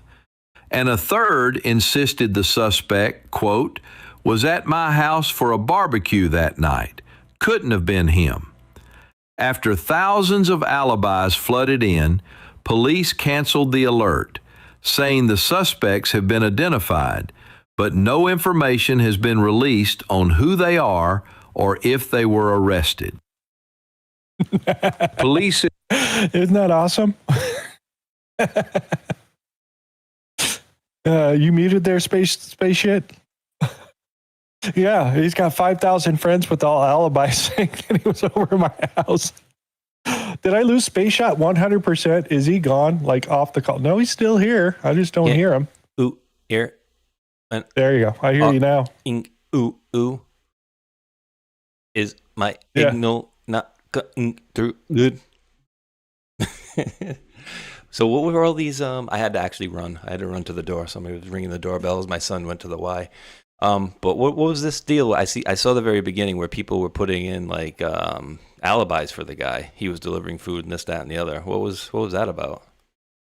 They were looking for the identity of this gentleman after he cut down 2 flock cameras. So the internet got involved, and 5,000 people responded to the police departments be on the lookout for this gentleman and who he is, saying, no, we all have alibis for him. He was at my barbecue. You couldn't have him. He's mowing my grandma's lawn at 11:15 at night. That's what the people are reporting on Facebook. Dude, so, all right. It would be illegal, theoretically. I'm going to go through a theoretical thing here real quick with you, right? Theoretically, if somebody were to, say, shoot a green laser at the sensor in that thing, it would damage it, right? And you would theoretically think that would be a crime because you're damaging property, right? Now, if you go over there and you saw something down, you saw the pole down, right, and say smash the sensor, again, you're damaging things, right? What if you were to go up to each one of these flock things, right, and then not touch them? However, you put something right in front of them that would block a sign. Yeah, like it a little says sign or deflock. something. Yeah, something like that. But just something that's you're not ever even touching it. You got a pole right, like horizontal, right there with the same pole, and then right in front of it, it's got a little thing that just blocks the sensor. That's it. I mean, you're not breaking any laws, right? It's not a police department thing, right? It's a private company, so they would have to take you and sue you for damages, and then they would have to prove how it was damaging their company. Yeah, so you can't damage it, but that is happening. Some people are putting deflock signs right in front of it. So people are fighting back against them. But they've been going up since 2022, I think, or 2024. Oh, something like 80,000 of them across the United States. So go flock off. Then I ran by this. Oh, yeah. Read that first. Police in Wisconsin used flock camera tech to track a man across state lines to create a pretext to search his car for weed.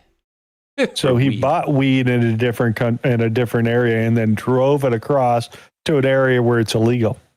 And then they pulled him over for it because you just came out of that weed shop.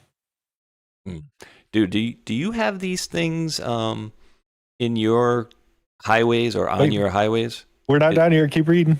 Well, no, this is related to this as well. So people are talking about all these flock cameras, but like when I had to drive to Connecticut yesterday, right? It was about an hour, so I had to go get vape juice. So in my traveling on the highway, I passed about 5 or 6 of these that you would only ever expect to see so many cameras if you were passing like an easy pass or a toll or something like that. Do you guys have any of those in your areas? Like when you pass one big, stretch of highway where there would be like a street sign, it's literally like hundreds of cameras on one rig. I passed like 5 or 6 of those yesterday on the highway. No, we got traffic cams everywhere. Yeah, they're traffic cams, but they're like, I'll show you a picture later on. Douglas McGregor here, lead investigator behind Flock Camera Technologies, caught funding a firm that is able to locate, hack, and alter both live and archived security camera footage without a detectable trace. Guess who he is also linked to? Oh, God. I haven't got to that yet. Yeah, here. So Flock Camera Technologies' lead investor also funds Toka. Toka is the firm that is able to locate, hack, and alter both live and archive security footage without detectable trace. Epstein connection incoming. Bookmark this. Core capabilities, investigative reviews by Harris and human rights organizations. TOCA and their proprietary technology is designed to infiltrate web-connected hardware. Its primary functions include IoT and camera infiltration. Targets Internet of Things systems to locate, access, and control webcams and security cameras within a targeted geographic perimeter. Video feed manipulation. Unlike traditional spyware that only monitors data, TOCA's tools allows operators to watch live feeds, alter live video streams, and edit or delete past recorded data. Dude, that is zero footprint, so we know what that is. And then car intelligence. TOCA has expanded its capabilities into vehicle surveillance platforms that can tap into cars' internal microphones and cameras while cross-referencing roadside feeds to track license plates. Well, you know how you beat that, Hulk, right? You just have an old-ass car like me. Exactly. So, yeah, they can change the data that's happening live. So, yeah, it sounds like it's a CIA company that probably got spun off into a private company. So, yeah, they're over here selling that stuff off now. So just interesting things to pay attention to when we're talking about flock cameras and all that. That is wild, dude. It is absolutely crazy. And, dude, I remember watching on YouTube like 15 years ago, like the I guess probably would be the dipping your toe into this stuff. And it was very simple. The guy was doing a live stream, and on the left, he was live streaming him recording a tire on a Mercedes-Benz. And so you know how the center cap has like the Mercedes-Benz symbol? I know it's not, huge, editing, but what he was doing was 15 years ago, live editing on the spot. So the feed, he was pointing it right to the camera, to the tire that had the tire with the Mercedes-Benz symbol in the middle, and then he did a split screen on the right, what was coming out of it. And it was just showing you how he removed the Mercedes-Benz symbol. So they've had this tech, and if some rando guy on YouTube was doing it 15 years ago, I can only imagine what they could do now, dude. Editing that stuff. Yeah, I agree with that. So we might as well do a little bit of this. Yeah. So yeah, I love these. That's just I love this one. So yeah, it's 4 minutes. We'll be right back. Oh my God, my life is ruined. Hello. Hi, my name is Seth McElroy. I'm with Google Earth. I was looking for Andrea Turner. Sorry, not interested. No, Andrea, I'm sorry. I'm not selling anything. I really actually need to speak with you about something. Who is this again? My name is Seth, and I'm one of the supervisors here at Google Earth. I really don't know. You know what Google Earth is? It's a service where we take images all over the world, including streets and neighborhoods. And yeah, I've heard of it. My first question for you is, have any media outlets contacted you yet? Excuse me? So nobody's contacted you? You haven't heard anything? No. What is this in reference to? Well, gosh, I don't really know how to break the news to you. So we had a Google Earth van in your area a few weeks ago taking pictures of your neighborhood. And the van caught a picture of you sunbathing topless in your backyard. Excuse me? Yeah, our van, which is computer operated and everything, caught a picture of you sunbathing in your backyard. And I want to Say that again. What? I know that's kind of hard to hear. I'll say that one more time. Our Google Earth van caught a picture of you sunbathing topless. Holy shit. I know, I'm sorry. And the thing is, we didn't notice the picture right away, so it was actually up on the internet for about 10 days. How in the hell did a picture go unnoticed? A picture of a naked woman? Well, I do have to correct you. You weren't fully naked. You were just topless. I don't care what it was. How in the hell did you not notice? I'm sorry. So the pictures just get automatically uploaded, and we didn't notice until it started going viral on the internet. My dude, we're all on the internet? Well, yeah, a lot, actually. There was even a hashtag on Twitter and Instagram. It was hashtag Google Earth finds 2 big globes. I know it's a long hashtag, but... I am going to call an attorney. You should have stopped that. Well, after we noticed this photo, we had a big meeting. We put the picture up for everybody to see. You showed people in a meeting.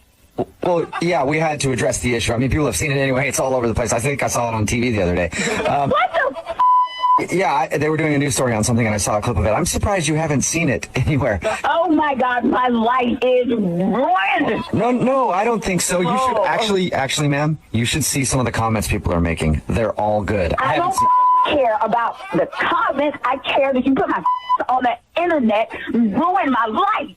Ma'am, obviously we feel terrible about this. You should. Well, we do, and we want to help fix this somehow. What can we do to make this better?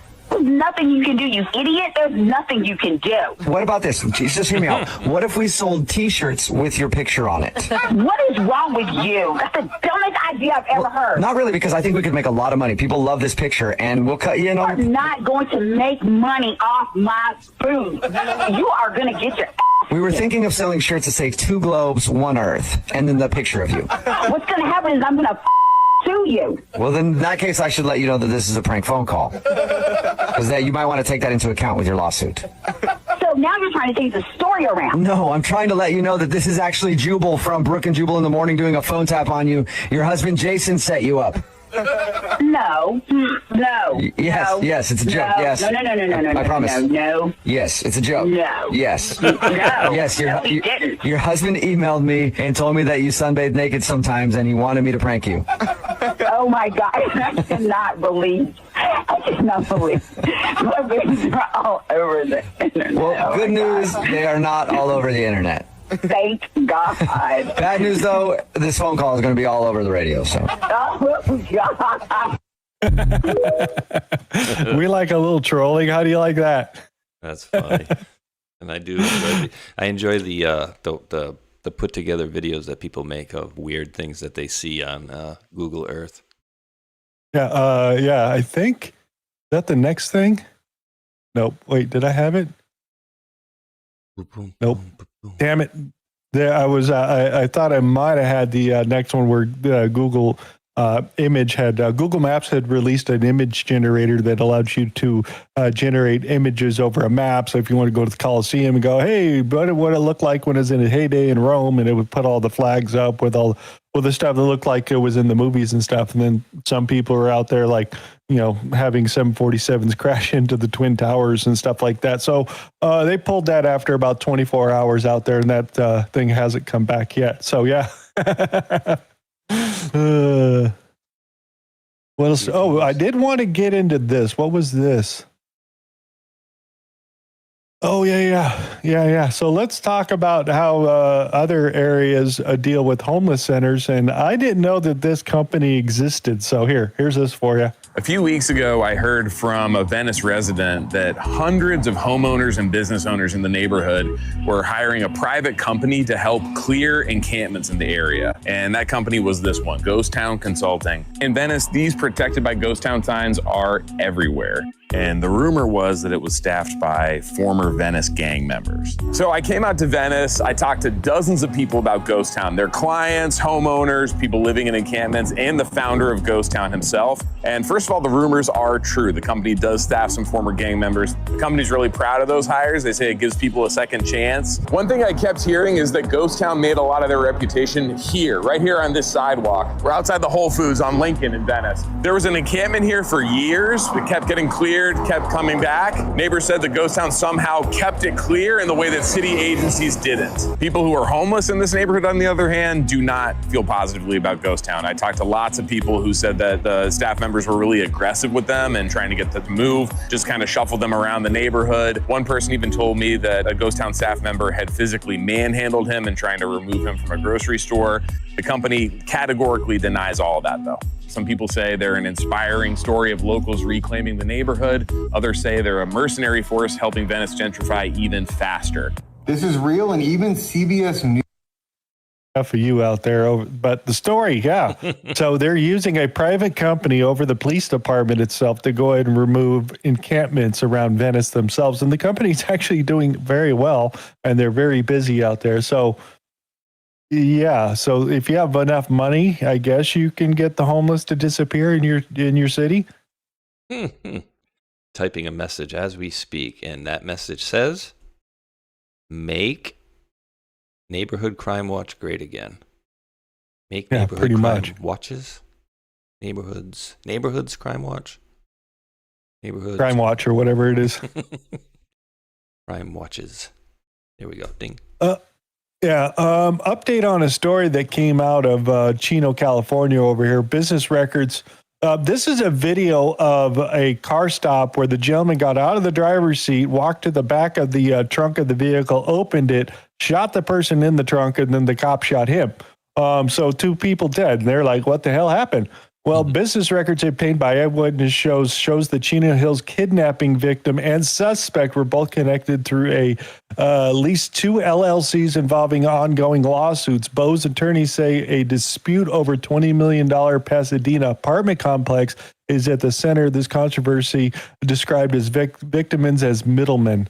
So that's interesting because there is a Pasadena thing with Gavin Newsom and the rest of those guys over there of getting a complex through without having the right funding and those types of things. So I'm still waiting for more of this story to come out to see where this thing actually lands. But I don't know exactly. A bunch of China people. So waiting. So I just thought it was interesting. Hey, you can fight them out. That it was a court, kidnapping. or fight them out in the streets, baby. You take them out.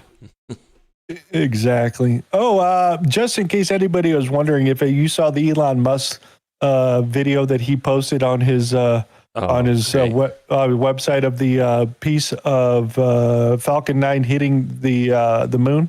You see that? Nope, certainly did not. I've been waiting for this. Did it ring like a bell? No. The video that he posted out there showing it was an AI generated video, and everybody was out there saying, oh, this video is fake. There's no footage for it. This team over here, which monitors satellite stuff and all those types of things, showing the evolution of the ejected material. So they've actually got satellite photo of it that is not actually AI or anything.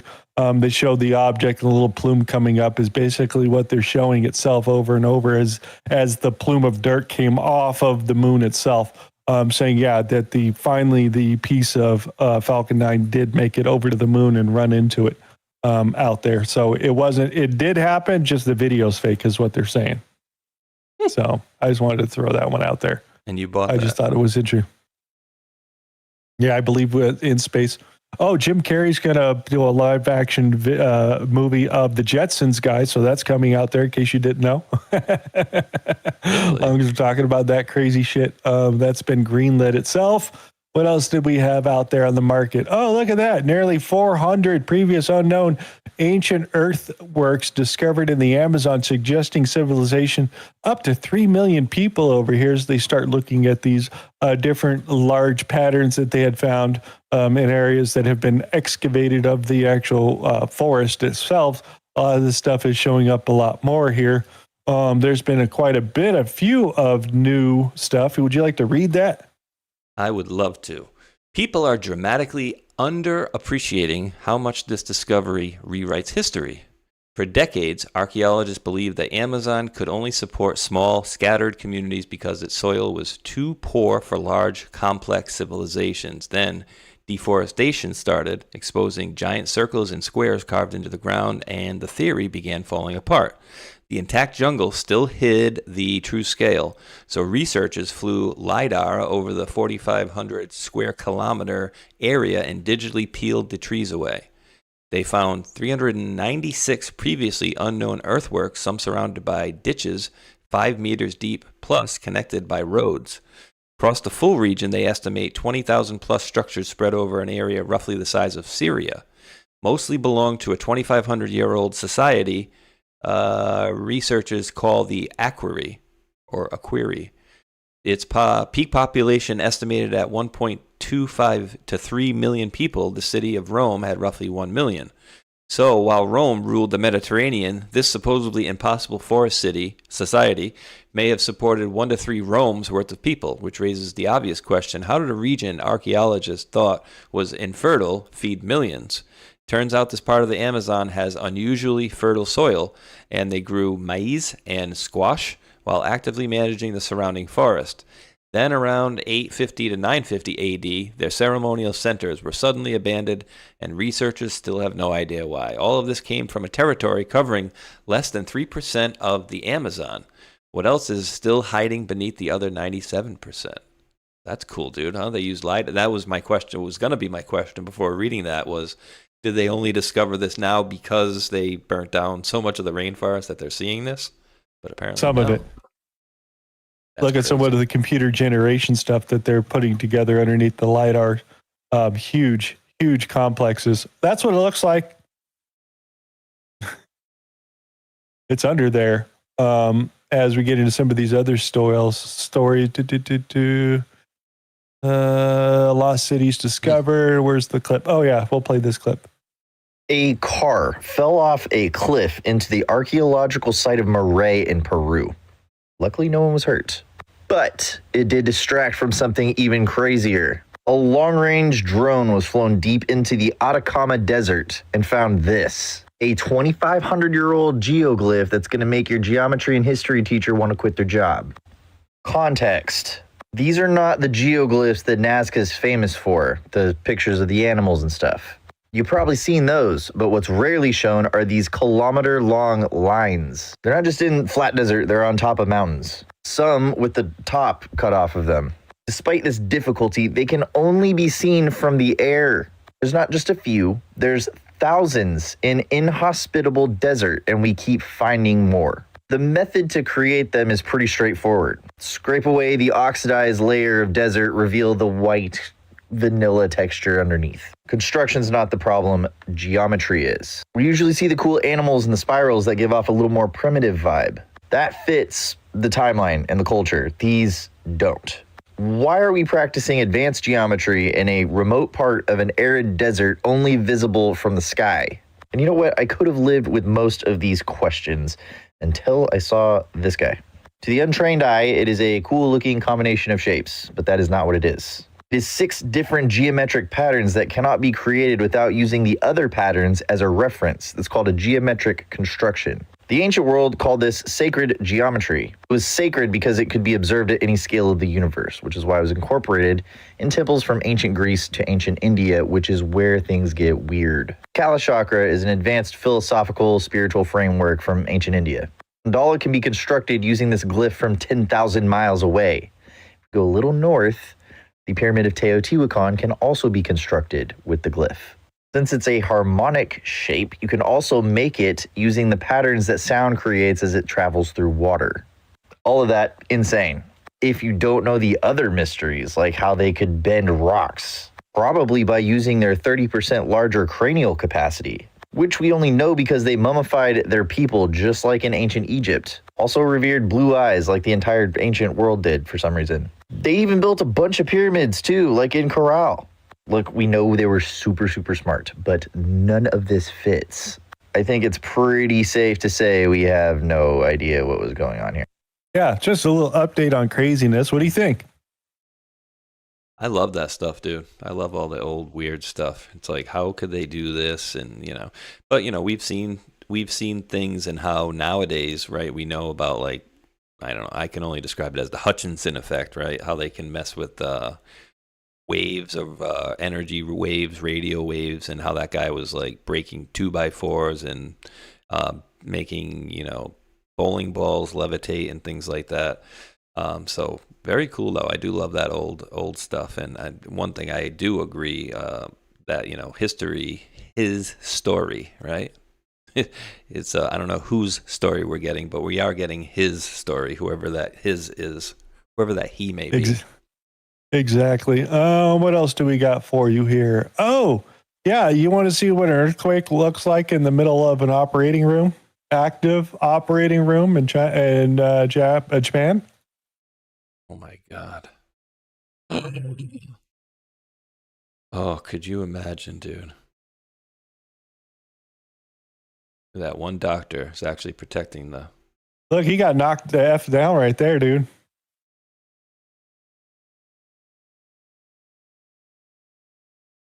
There's 2 of the doctors went to protect the patient there. It's crap swinging everywhere. I don't want body parts falling out of the cavity. That would be bad. Oh. Everybody knows what happens when you drop a piece of slinky out of your hand, right? What else do we got here for you guys? I just wanted to share this with you guys here. I thought that this was very, very good. We're not going to play all of it, just going to play a little bit of it. But this is a frame-by-frame stop-motion recreation of the Beastie Boys' iconic Sabotage video by the independent animator. 5 years of work, 4,340 hand-animated frames made by card stock from foam, cardboard, tinfoil, and cotton balls. No AI, just pure obsession of the craft. You ready for a little bit of this? Wow, that's a lot of work. Sure. Hand animated. Wow, hat tip to that gentleman for that amount of work over 5 years. Wow. 5 damn years. Hopefully he got a lot of views and made some revenue off of that. I there put were some it, really. I put it in the mini window. I had the YouTube and I kind of put it on like the top left corner of the screen there. It's very, very, very good. Very well done. They were accurate on the video itself. What else do we got for you? Oh, yeah. Yeah, car's going to auction, guys. Here, look at this crap. I know last time you guys gave me shit for posting this, but this happens almost every year. These are all brand new Escalades.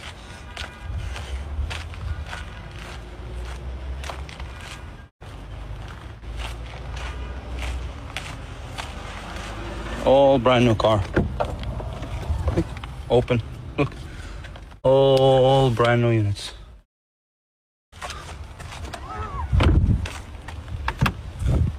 Look. There's also more on the other side. Say about like at least 50, 60 there. Ain't nobody paying $130,000 for these cars. Guys, don't be stupid. Over $100,000 new car, you should be able to steal it. Look, it goes all the way. I know. So as I spoke to a couple weeks ago, talking about that the car market's about to take a turn right here. We're seeing Chevy. Chevy just came out. You can go buy yourself an not an F-150, what do they call it? A 1500, 5.3 liter little crew cab dude with 0 APR today, right now. They haven't done that since 2007 when I bought my original Chevy truck. I went and bought one because it was 0 APR. GMAC is operating 0 APR on their load line trucks here at this point. I'm hearing Ford, Chevy, the rest of the guys are about to slash 30% mark off of actual vehicles themselves. Nobody is buying these. The market seems to be turning around, and Ford and a lot of the other guys are starting to make sub $20,000 vehicles that are going to be coming to market very shortly due to the CAFE standards and all that stuff that has changed on the market and the whole smog check bullshit and the depth thing. All that market is changing here. And when these manufacturers under Biden thought that people are going to be spending $100,000 plus on these SUVs, were smoking crack when they thought that. Now they're paying for it, especially Stellantis and Dodge, because they wanted to do those big expensive Wagoneers like these people did.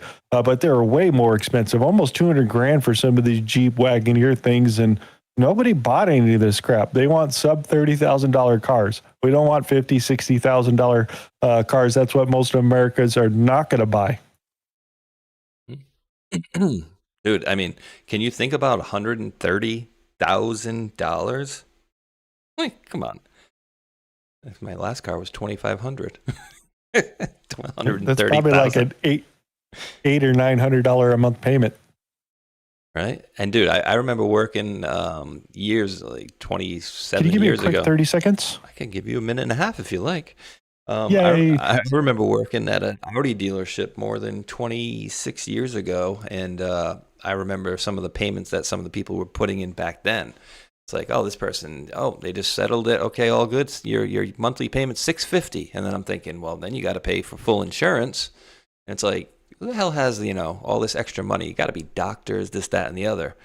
And geez, what were we talking about? I think it was on the call-in show yesterday. They were talking about the people. Yeah, Dave was talking about, one of the callers was talking about how the people that these rich people that buy all these big mansions, most of them are literally using their last penny to do it. So they're cash poor essentially, or home poor or whatever, and using all their finances to get into that. But I could not see spending that much money on a freaking car. Like, I just could not see that. And the worst people, and again, that was an Audi dealership that I was working with, working inside of. So you have the Audi A8 was their flagship, like best car going, the $100,000 plus car, the A6, and then the A4 was the entry level. Well, who was the biggest pain in the asses? Who were the biggest, I'm driving an Audi? It was the A4 drivers were always the people who would just barely afford. Yeah, the ones that could just barely afford the Audis. That would be like, and dude, we at the place I would work at. If you bought the car there and you even came in for an oil change, they would have me write them up as a service advisor and hand them a slip to go over to Enterprise, and they would get a piece of shit Escort or something like that. That they could rent for free, not a dime out of their pocket. Now, if they wanted, they could upgrade that or whatever. And you have people coming back, oh, I pulled up in an Audi and I'm leaving in a Ford Escort. It's like, sir, you're getting a freaking oil change. Your car's going to be ready in a half an hour. Do you really need that rental? Right? It was always the people who could barely afford it who were the ones that were the biggest pains in the asses. Well, that's what I learned in the RV industry, that it's the level of people's acceptance, and some of the people buying those particular cars thinking they're buying Rolls Royces and stuff like that, which is big for them, but you got to understand their mindset when they're purchasing these things. $25,000 is a freaking lot of money for some people. It's $25,000. Some of the rich people, they wipe their ass with it in a night at dinner. So it's really on perspective in your level of wealth there, I guess. Mm-hmm. I don't know what to call it with a better word. Let's keep going. So that's happening out there. Oh yeah, here, read this for everybody. Blatantly, Kellogg's cereal has an answer to declining cereal sales. Quote, for the first time in a decade, you're going to find a toy inside boxes of Kellogg's. I haven't seen that since I was a kid. Kellogg's must have paid a lot of money for this mainstream media coverage because they are way too overly happy about this.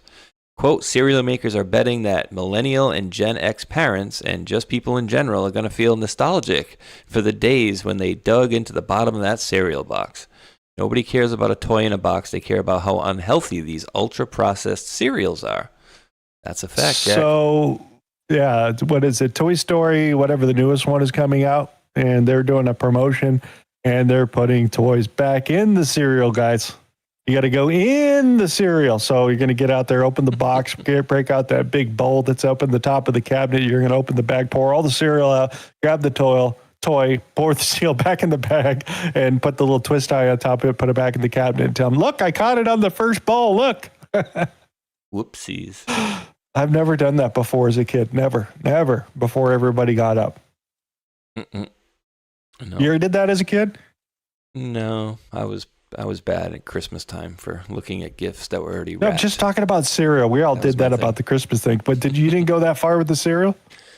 No.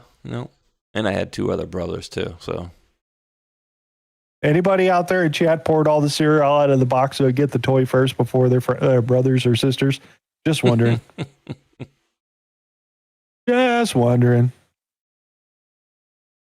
Got about a half a minute delay and about 18 seconds until they hear it, and then they gotta get a chance to type back to us. Absolutely. Yes, I did. Wave the light. Captain Crutch decoder ring. Yes. I'm looking to see if anybody else out there.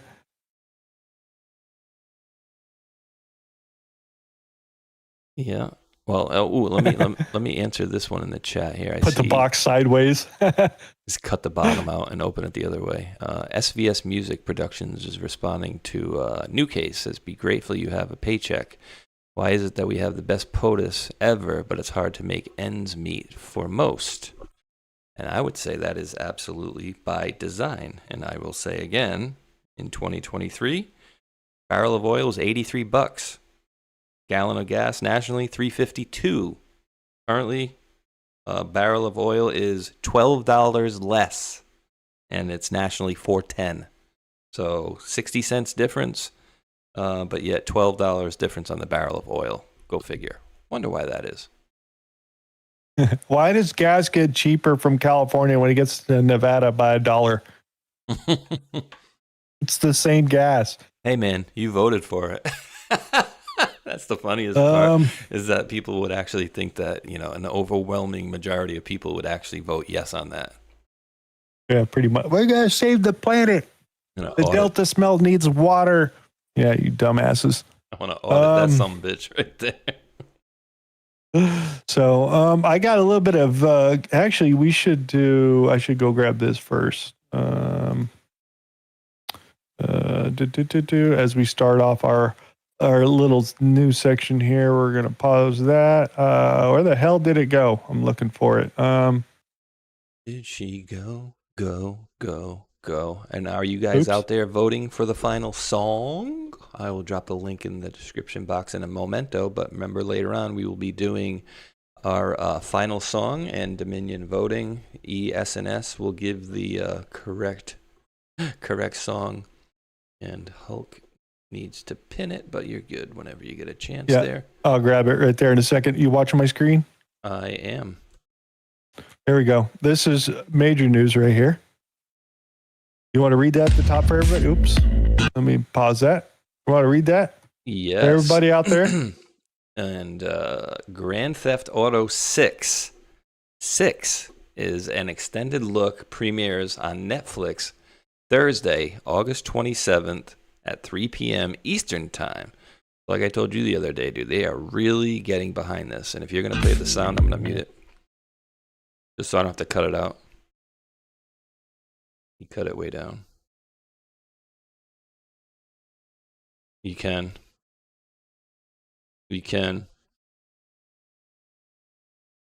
Made their own publishing company. They are the publishing rights to the music of the game itself.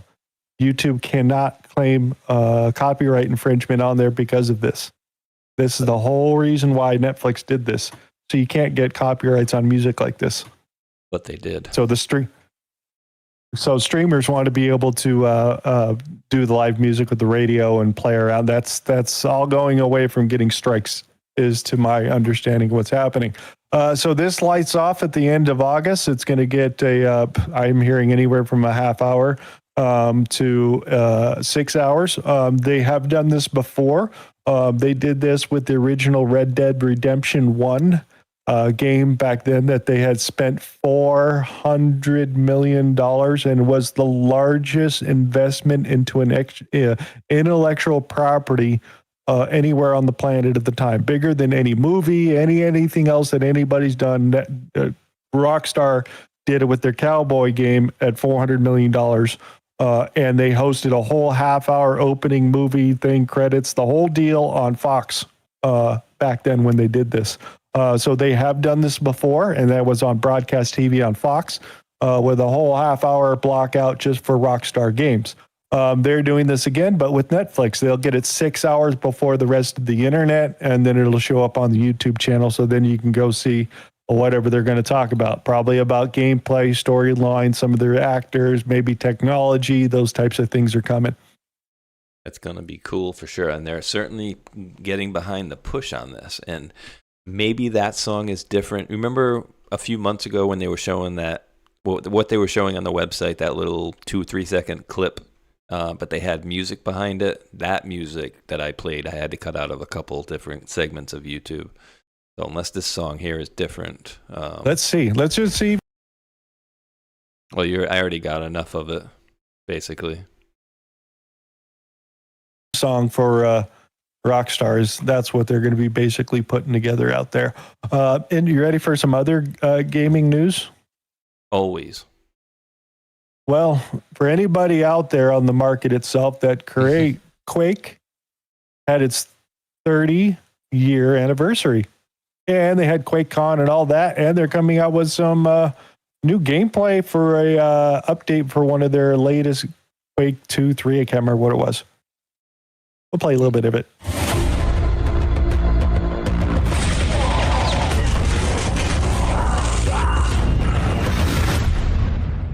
Remember, this was cool back then.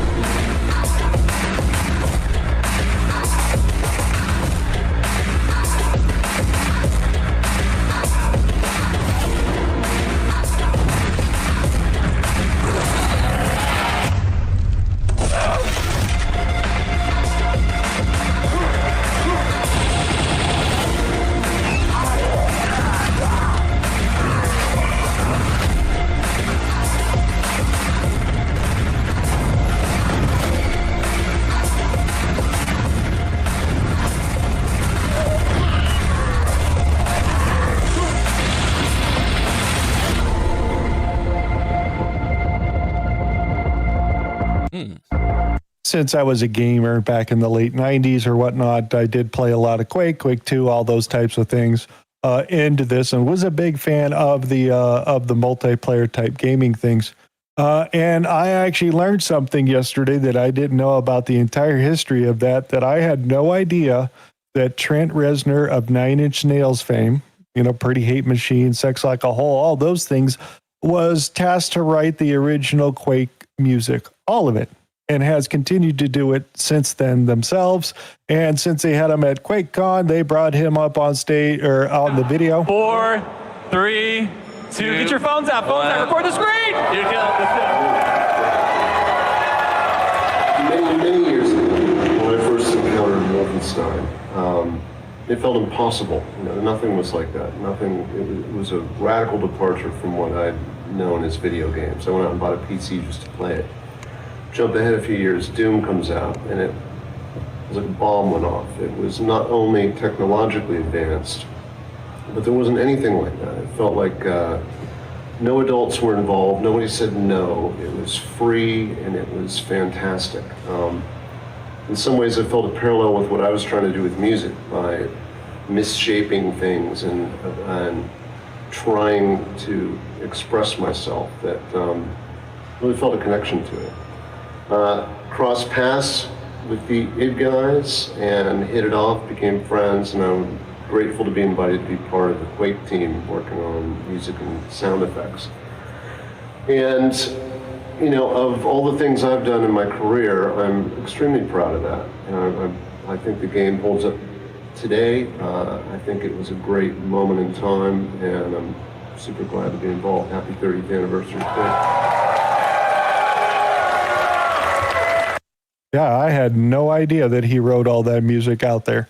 From Nine Inch Nail, Trent Reznor, that was a gamer and wrote the Quake music out there from the original game 30 years ago. I had no idea that he was a gamer. Interesting. Of all the games I've played, that was one that I never actually got into. I never played that one. Final Fantasy, a few other games. Doom, I guess, another one. Do you ever play Doom? I never played that one. Yes. Doom, which Quake. is more of like a venture type, like shooting type game, ammo management type game. Quake is just arena shooter. We should probably do that once because you're used to playing some Call of Duty stuff, which is fine. It's fast paced and all those sort of things. But Quake and Unreal bring the arena shooters to like a totally different level on how fast the action and movement and all those sort of things that I think you would enjoy it. See if you actually like those. We should fire up some Quake 3 Arena one of these days on Steam. Well, I'll tell you what, if they had upgraded the graphics on it, I would probably enjoy it. But if it looks like that, you got to remember that game was done in the 90s, late 90s and early 2000s is where we are coming from. Wolfenstein 3D was a first-person shooter, another very popular one that a lot of people like to look at. Very good. And then Unreal Tournament came out shortly thereafter, which was the evolution of the Unreal Engine and the stuff that you see happening now in the movies and all those sort of things. So this is where it kind of all started with this group of guys right here. Dude, I'm even looking right back now on a game that I used to play. Look, LAN parties. Here, I'll turn down the music, but LAN parties because it's QuakeCon. So these people all show up here and they all playing games together with each other in the same room. Bringing their own PCs too, huh? Yeah. Did anybody do LAN parties? I did it because the internet wasn't fast enough back then, or we didn't have it. So we went to people's houses with your computer and play with a dozen of your friends and play games together. How do you like that? You ever do that, Spaceshot? Not dozens, but we did. And dude, I don't know how it even worked. Because like you said, the internet being as crappy as it was compared to now, I remember having two of my friends, we would set up in my living room and we'd have 3 TVs and we'd all have our own little sound system Xboxes. going on. Yeah. And so basically for Halo? It was either, I want to say PlayStation 2. It may have been Xbox. I want to say PlayStations, but yeah, we were because they playing did networks Fish-Hook. back then. Yes. Yeah, and dude, somehow it worked. But talk about, I'm sure because you've done it, you would know, like, an advantage that it is to look over on your screen at your buddy who maybe just got killed by somebody, and you can see exactly where the guy is standing, where you got shot from. But yeah, we've had 3 people playing in my house. And yeah, that was, we were pretty obsessed with it back then. Yeah. Well, somebody put down Earthlink, which I think was like a net zero freaking type internet dial-up provider out there. So yeah, QuakeCon is happening over the weekend. Did I have any other pieces over here? Oh, I thought this was interesting over here because we all know Mr. Robin Williams was a big Battlefield player.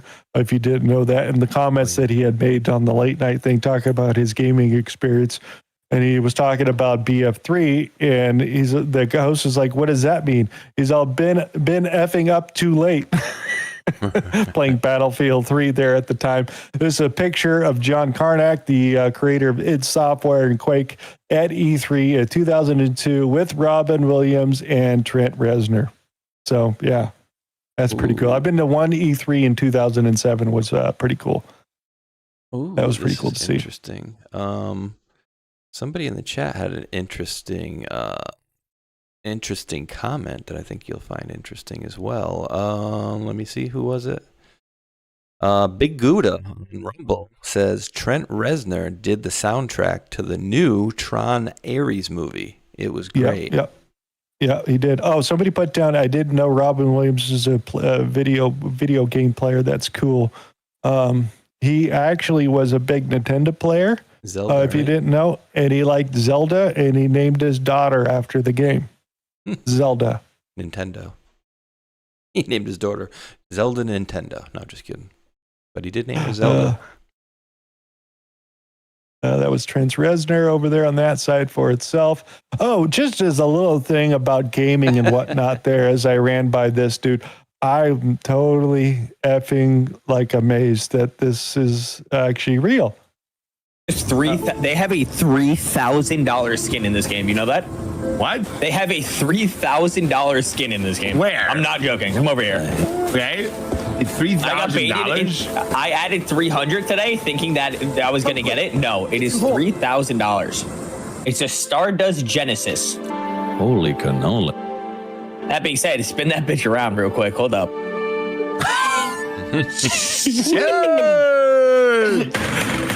Take my money! Now! 3,000, that's it! That's it! Is there a sale going on? I wish I would see what you were saying. Why Not at is all. it so just voluptuous? Yeah, why is it just there, right? It's Why why is he- pick it up, you know what I mean? That's I think I'll this bring is out straight green gear up for this just first round. Yeah, that's so I'm saying makes is, sense to me. Yeah, so yeah, really expensive, huh?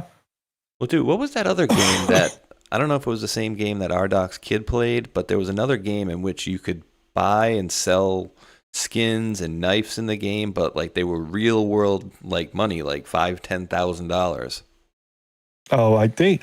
Oh, you know what that is? That's what is it called? Counter-Strike has these special loot boxes you can open, and some of them have rare items inside, and they're selling for hundreds of thousands of dollars. Excuse me. Oh. Got cough. 50 cents to $100 for the loot boxes on Steam, plus a standard $2.49 to buy an in-game. Rare or disconnected vintage cases cost significantly more. That's crazy. Also, this is another thing they're doing. You can buy these things. from the 9 Inch Nails store. T-shirts, hoodies, keychains, some sort of box looking thing here, just for their 30th anniversary. So you could buy a box for $30 right there. Keychain, $20. Hoodie, $90 for the hoodie. And even the Quake 2 LP for the music that he wrote, also on vinyl, for $38, guys. Sign up today. That's not bad, actually. So I just thought it was cool. Stuff that I learned. What else do we got here? I can't remember. This guy spent 10 years of his life ruining. Yeah, this guy's back again. So yeah, this is a story that's happening on PlayStation. But here we go. A video game. So Black Ops 2 was recently re-released for the PlayStation 4 and 5. The game had become unplayable on older consoles due to the outdated infrastructure. So millions were excited to relive the peak of Call of Duty, especially after a long string of misses. But one man, going by the handle Season Sharp, had somehow gotten a PS4 dev kit to mod his account. He was more than ready to ruin Black Ops 2 a second time. If you got into a game with this guy, you would be set to a glitched level of Prestige 16, rendering you unable to do all kinds of things unless you reset your progress. C played the game 24/7 to brick as many accounts as he could. He had literally nothing else going on in his life. No job, no hobbies, no friends, definitely no girlfriend, just pure hatred for those who wanted to play a classic COD game. The community was outraged. Well, how fast did it actually work? Well, here, check this out. Here's one of your Tin Tap Man firing up the game the first time I'm going to go play. Oh, look, there he is. First game. Bro, who is this guy? What just happened? What? I just get fucking hacked? Yep. Well, hi there, enjoy. Much love from you-know-who. Welcome to Black Ops 2. Did I just get... Wait. I'm Master Prestige. Brother, it was a modded lobby that I just got in, and I'm Master Prestige now. Look. I'm level 55, Prestige 16. I don't know if y'all... Oh my God. Literally everything's unlocked on my account. Look. I literally just got... Dude, that's insane, bro. How are they doing that shit on PS5? Okay, you know what's weird? My guns aren't leveled. Wait, so my guns aren't maxed. It's just... I'm a Master Prestige now? Yeah, everybody got screwed. Got to reset the whole account now. So that's on PS5 right now, and PS4. They just a-holes, just ready to ruin people's, worlds. Just for, I mean, these are the type of people that should have been aborted. Let's just put it that way.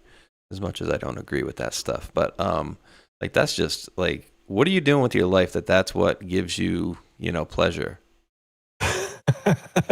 Exactly. Where did you go wrong? All right, Hulk, I'm gonna need a 30-second bathroom respite. I'll be right back. Oh yeah. Okay. Yeah. Go do that really quick, and I don't want to go to the next story because that's the setup for the next one out here as we get rolling through the rest of the stories. How is everybody doing out in chat?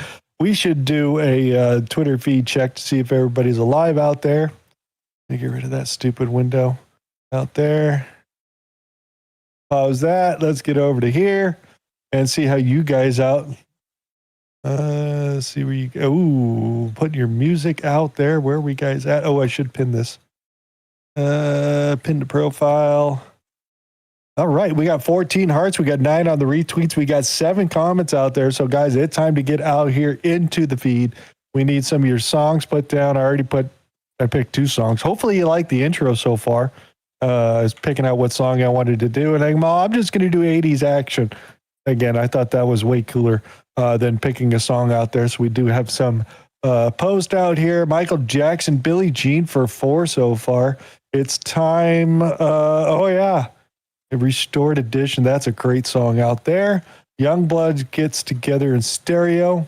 And then Floating Shibu Dog Through Space. For 7 seconds. Wait, your thoughts on Losing Gravitational for 7 seconds on August 12th? What he is referencing is we'll have a eclipse of the sun going through Strait of Hormuz area over the pyramids and those types of things. And we will also have, is it 4 or 6 planetary alignments all happening on that day on the horizons and those types of things. I had forgotten to go take a look at it, see what it actually is, but those are some of the comments that are coming out on August 12th out there. I don't know if I got the link up here in the chat. It could be coming, I'm not sure. But yeah, who knows? We're all going to fall off the planet, maybe. Maybe we'll be able to find the edge we've been looking for. Maybe we'll just bounce off the firmament. That's what's probably going to happen. Total eclipse of the fart. What's happening? We're going to lose gravity? On August 12th, they're going to have a solar eclipse that goes through the Strait of Hormuz is the area, the big thing everybody's talking about because it's over there where the pyramids and those types of things are going to go through. So it'll be a total eclipse over there, including 6 or 8 planetary alignment things that are happening in our solar system. So I can't remember which one it was, but I didn't have time to go look. So I had forgot about it until Trey posted it here for the August 12th event. But where does losing gravity come into the equation? It's supposedly doing the alignments between the moon and the planets that there'll be a certain time somewhere that we might lose gravity for 7 seconds. How do you lose something that doesn't exist?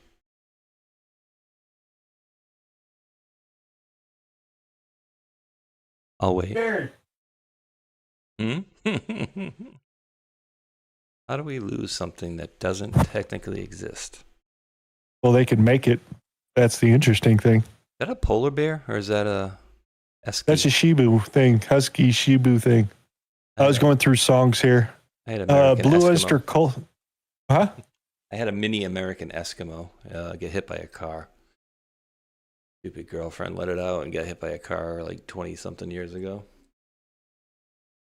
Don't stop believing. All right, get over here and start voting, guys. Dude has had, I don't know. I think he's still alive, but great voice. Yeah, Perry. Yes, sir. Drop this all the way around the horn. Don't stop believing. And I always think of course, The Sopranos when I see that one. I think I've been kind of into lately is if you ever been over to the Drumeo website over there on YouTube, they have a lot of times they'll pick like a very famous drummer, be on social media or a particular band, and they'll bring him in and they'll show him his style and all those sort of things, and they'll hit him with the songs, and they'll start playing these songs with no drum tracks to see if they know the song or not. And it's interesting to hear some of the songs these people have to make up an entire drum track to some famous song. And how close do they actually get? Are they that good to find the groove? It's pretty interesting. That's Drumeo on YouTube. Yeah, that's pretty cool. Hulk, let me read this one here real quick. Mr. G Fonts came in with a Dala Hala, and I'm going to take a look at this as we speak. He says... the company, quote, AEEYE or AI, with stock ticker symbol $LIDR, like LIDAR, using LIDAR for several purposes, was up 8.2% on Friday and up 30% in the last 8 trading days from its 52-week low of $1.01 up to 132. LIDAR. So I wonder if that'll get a bump from that Amazon story there. But thank you there, Mr. G Fonts. And yeah, we're up to $1.26 right now. So we're going to show you a little bit of things in GTA you can do in Australia and things that you can't do in Australia on GTA. So you're telling me I can do this and do that? You're telling me I can do this? You're telling me I can do this? But I can't even do this. I paid for this fucking feature, Australian government. I paid for this shit. I have in my fucking penthouse here. and I can't even fucking use it. Fucking 10 years, I never had this fucking problem. And now I can't even use this shit. I can't even get my free fucking daily spin. This game's for fucking 18 plus, bro. What the fuck's going on? So the Australian government found that the make-believe casino that's inside the game of GTA, since you could buy real money with shark cards to get in-game cash and technically use it to gamble inside the casino. Yes, that is a possibility of things you can do. You cannot cash out. You can only cash in. And they decided the entire Australian continent can't get access to the online casino in GTA 5. Wait, so they'll allow you to put cash into it and to gamble, and say if you put in $1,000 or $100, and then you go to the roulette wheel like we do all the time there, and then you rack up 30,000, you can't cash out. It will never get you the money that you quote. You cannot return it back to cash. No, ever. So they have a problem with fake gambling, or yes. no, not real. Well, maybe they should make it. Maybe they should patch the Australian version to just not allow them to pay into the system at all. Maybe that would make it different. Oh no, they want to sell shark cards. They want to sell these people money so they can buy the vehicles and houses and all that kind of crap. Remember, GTA Online earns $500 million a year, $500 million a year, just by sitting there playing the game. It's crazy. Well, you're gonna see me and Hulk playing a lot of the GTA 6 when it comes out in what'd you say, November? What was it? November? The 22nd, I think. The 22nd of November. Nice. Or the 27th. It'll be definitely before the holidays. So that's console only release, which we'll be playing on console and streaming. Xbox release date. Yeah, November 19 for the Xbox Series X and PlayStation 5. So that's it. 19th. What day of the week is that? 19th. Isn't it usually like a Friday or a Saturday? Let me see. I can tell you right now. So I get my stupid calendar up here. Here you go, Pop. Next month. November 22nd is a Sunday. 19th. Oh wait, the 19th. 19th is a Thursday. Table of Titans. Yeah, that sounds normal. We might cancel the show that day, by the way. So, or is it going to be mark at that midnight? on your calendars? I don't know. If it's before, then I pretty much we're not coming. We'd have to change the date to the next day or something. I don't know what's going to happen. No, we won't. We won't have to miss it. GTA 6 is scheduled to release on Xbox Series X or S on November 19th, 2026, launching at midnight local time. So we'll have a whole day to play before the show. Modder created a functional portal in GTA San Andreas that take him between GTA 3, GTA Vice City, and even GTA San Andreas itself. Hey, check this out. I do a lot of wild shit.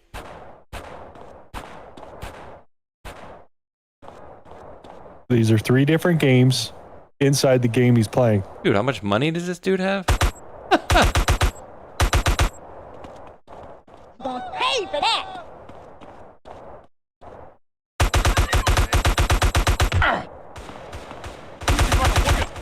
What's my face?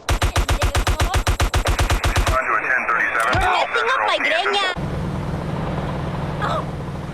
Yeah, just walk right into the world. You're ready to go. Sorry, but I need that. It's very bad traffic. Oh, and he goes back. He's got the 3 again. How the hell would you even do that, dude?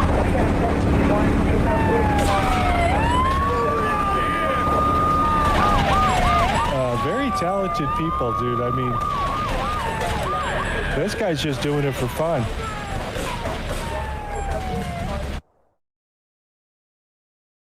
That's crazy, dude. I don't even know how you would even... How the hell would you even do that, dude? Like, seriously. Like, making the portals?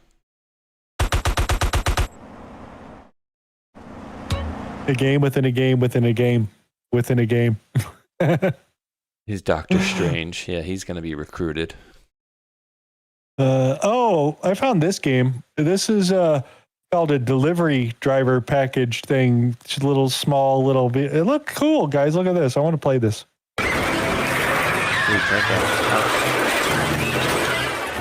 All you gotta do is deliver the package. Oh, and there's zombies.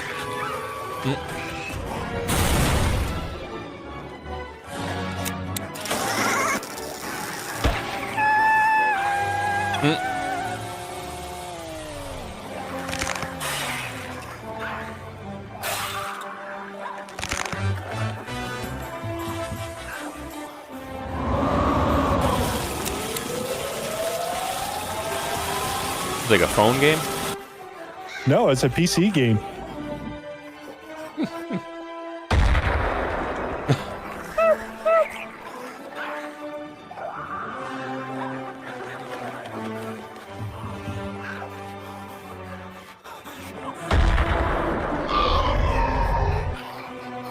The hell?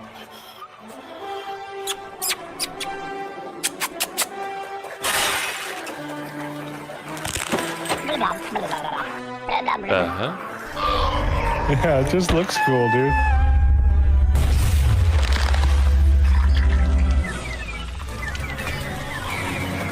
This guy look like Davy Jones.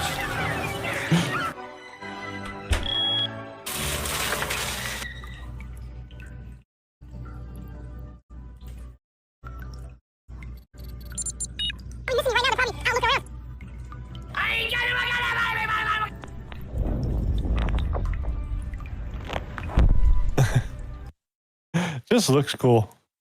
Little gamey thing. Damn. Hulk, earlier we were talking about, and I don't want you to pull it up, just want to chat about it for a quick second. You were showing all those cars that were up for repo, right? And I was listening to a story this morning or yesterday night where Mike Rowe was talking about Ford. They have 5,000 unfilled mechanics jobs that are paying over $100,000 a year. There's no degree required, AI proof, and Ford still cannot fill them. So I wonder if that's like an issue with with what we're seeing there as well. But I mean, it doesn't look like they have a shortage of cars. The response that I heard from the mechanics is they build a piece of shit. Their labor times are half of what they actually take to do the job itself. And there's so much technology inside all these vehicles themselves, they don't pay for the diagnosing itself. So it's really hard for them to hire mechanics for the Ford stores because it's not fair for the mechanic to actually work there. That's why. That's what I heard from all the mechanics because that came out, Mike Rowe and all those, and everybody started replying, you know why? I'm like, oh, yeah, they have nothing but problems with this motor, this transmission, this type of setup. And one guy's like, I got to replace a heater core on like this Ford vehicle or whatever. I got to tear the whole dash apart, do air conditioning, this and that. Is all in the little NAFTA book I'm looking at or whatever it is. It shows that it's going to take me 11 and a half hours. On the Ford warranty ticket, it's paying me 4.3 hours to do the same job. That's why Ford can't hire people. Well, there's a funny couple comments in there. One of them was somebody else saying, paid posts are supposed to be labeled. And the person that posted it said, no, this isn't. Wall Street Mavericks commented, Ford is not offering jobs at that salary. There are tons of experienced mechanics making 50 to 80 who would jump at that offer if there was real. I agree with that. Oh, and this what one, else do we got? This one, to your point, Ford has invested billions into Dearborn and screws over their mechanics. Let's break this down for those who have never lifted a wrench. Mechanic has to go to school to learn that Ford does cover. To learn things that Ford does cover, then they have to buy all their own tools, increasingly more expensive for each computer added to cars to diagnose. Then Ford wants years of experience. What? Yep. Ain't cheap. We need 30 years of experience to work on our cars that are brand new. So, what else do we got here is computer stuff. Oh, I thought this was cool. Yeah. Here, you want to read that? Certainly. Carrot, Sayer here wrote. He's 26. He built the Stream Deck controller Twitch just paid $4.8 million for on a $180 workbench in a Portland bedroom next to a Bamboo Lab X1 he bought, used for $700 during the Maker liquidation last spring. The workbench came from a Craigslist estate sale in Beaverton in September. He mounted the Bamboo Lab X1 next to it and pulled a used laser etch machine off a separate Craigslist estate sale for $340. Every controller has 32 programmable keys with OLED screens under every button, 3 motorized sliders for real-time audio mixing, 2 encoder wheels for scrubbing timelines, and a laser-etched aluminum front plate he cuts himself. Build cost per unit, $180 in parts, sourced from a DigiKey wholesale account and a Portland Electronics surplus store on 82nd Avenue. 12 hours of assembly per unit, including firmware, flashing, and QC testing.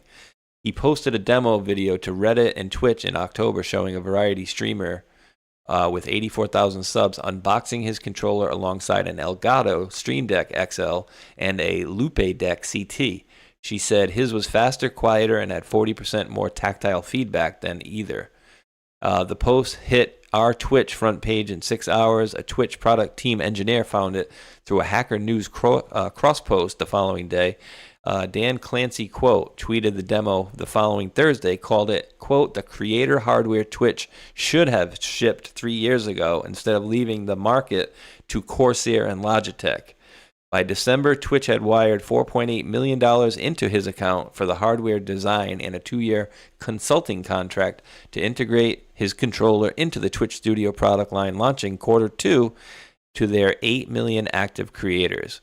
Corsair sits at $2.4 billion in annual revenue, selling the Elgato Stream Deck XL at $249 on the premise that professional stream control requires their proprietary software ecosystem. Logitech runs $9.3 billion on the same premise with the Lupe Deck CT at $549. Dan Clancy just paid a 26-year-old in a Portland bedroom more for a GitHub repo and a Workbench prototype than most Twitch product engineers earn in a decade. Damn.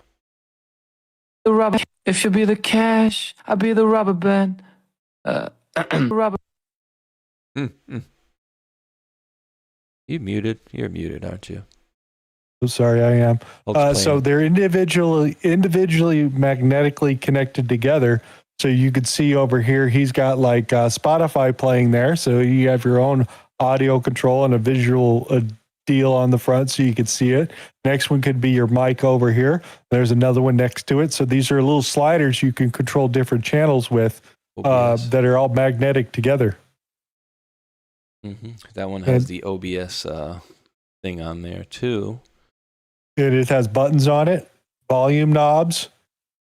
It's pretty freaking ingenious, and they all snap together so you can make them longer or shorter or whatever.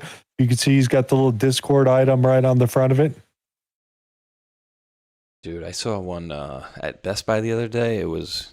It's called the Rodecaster, and I'm looking at it, I'm going, dude, I have no idea what the hell I would do. That's what I have a Rodecaster Duo is what I have. Yeah, it looks too confusing. Which is the same thing as that, just a couple of buttons less, couple of sliders less. So we can give you cool stuff like this. Get all that. Rodecaster Pro 2. Yeah, that's the big one with 6 sliders on it. I got the Duo, which is 4 sliders, which means it's an audio interface that goes between the computers, so I can plug 2 computers into it. All the microphone, headphones, and everything is controlled just by that by itself, and then it feeds the audio to the computers. Is basically all it's doing. So you're basically having an audio board or a broadcast board, just like you would have in a radio or television studio, stuff like that. I could take calls on it if I want to, talk to the phone right through the Bluetooth, all those sort of things. Just way too confusing for me. I'm low tech. It took me a while to fucking figure it out, to be honest with you. Oh, I remember. He's like, wait, I can't hear you guys. You can, wait, what? So I just got tired of using the Stream Deck because the Stream Deck uses USB, and if you disconnect USB, it screws up all the order with everything, and you lose stuff because the software falls apart because the USB numbers don't match anymore. The Rodecaster does it all in hardware is the big difference versus software. So, yeah, I like it. It helps run the XLR inputs too for the microphone. What else do we got here? Oh, more about gaming news. Would you like to read this? The Saudis, huh? Yes, because the Saudis leveraged this buyout via a massive loan from JP Morgan, EA's debt is now 10 times higher than it was when it was a publicly traded company. 2.2 billion to now 22 billion? What? Yes. So the end of the buyout for EA has gone private. They're off the stock market, owned by mostly Saudi money, a little bit of Affinity Partners, which is the Trump son-in-law. What's his name? Jared Kushner is Affinity Partners over here on this side. So they bought EA. They are currently looking to lose $700 million of money spent every year. So they're looking to sell off other studios under the EA moniker. So like we just saw earlier with id Software and Quake and all those guys, their team got gutted. So they're smaller than the 2016 team that released the Doom game that did really well. So no future plans for anything else, but it's pretty much slashed all the way across the market that EA got rid of a big chunk of employees, and including Xbox did the same thing at the same time. How the hell does their debt go up to $22 billion like that? That's just bananas. And why the hell would the Saudis need to borrow, $2.2 billion? They probably have that. And it's cheaper just to borrow the money and then you could write it off. True. They could pay for it, but why? They'll just rent the money. Here, you can read this for everybody. EA just warned a Battlefield 6 player over their Steam name, which was Circle Jerk 77, is it? Oh, BB Netanyahu. Looks like your EA account broke the rules. While reviewing your account, we saw inappropriate content in general. Violated content. Person name, BB Netanyahu. You can still play, but next time we'll place restrictions on your account by temporarily or permanently removing your access to EA games and services. What if it's actually him playing a video game? There's no proof of it. You're not playing from Israel, sir. It's like, I can do it. Why do I play video games? I can do it in real life. Another thing I ran by is Lord of the Rings movie contract licensing agreement with Google has ended. So if you ever purchased that movie from Google, you are now lost access to it, even though you bought it a year and a half ago for $40 for the entire extended trilogy. It is no longer available on the product line, and Google will not give you a refund for that movie that you can no longer own from Google. So, yay. Wow. Here's a Bill Maher one that we wanted to throw out for you guys here. I thought this was interesting to round up our gaming side. The question doesn't start with what are they doing? It starts with what aren't they doing? They're not volunteering at their local church. They're not in the Kiwanis Club. They're not checking out the Rotarians or the Lions Club. They're not in the Boy Scouts or Skills USA. They're not contributing anything in their community. What are they doing? On average, they're spending between 2,000 and 2,100 hours a year on their screen. It is just, we just haven't seen the like of it before. How are they able to survive? I can't paint with too broad a brush. Maybe some of them are trust fund kids. Maybe some of them have enough. A lot of it is money from other generations. Sure. They just hate our generation, except when we give them money. That's always okay. Yeah. It's always okay when you get daddy's money. Then the boomers aren't so bad. Yeah. So they're just showing over here for the group. It says young men aren't volunteering or any of that, but they're spending a lot of time playing video games or looking at screens. It could be anywhere from 2,100 hours a year. There's actually, it's even worse. The average Gen Z adult spends 9 hours a day over 3,200 hours a year on a screen. I do a lot of podcasting too. Those are rookie numbers. Yeah, pump those up. Yeah, pump them up. Some rookie numbers right there.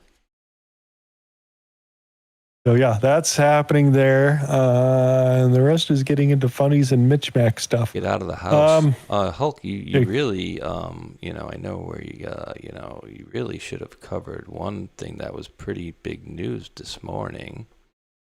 Which was? That I think I dropped. Let me drop you to the bottom. So at least we can say we covered one thing newsworthy today. We did a bunch of news. I don't know what you're talking about, son. Maybe you did this when I was in the bathroom. I don't know. I just dropped it at the bottom. We covered it, I promise. I could have been in the bathroom. I did have to run to the door. Oh, it did get passed. Holy shit. U.S. Senate confirms Todd Blanche to be Attorney General. Yay. Wow, I didn't expect that to happen. Well, now all we need is the SAVE Act. I wonder if they sent everybody home. I didn't hear an official announcement if they announced that they're closing the Senate for the summer recess. I don't know. Not sure. We could probably ask Gork. Let's see. Did Senate... Give me a quick 30. Sure. Let's see. Did Senate retire? Go on break? Go on break. Let's see how fast Gork gives me an answer.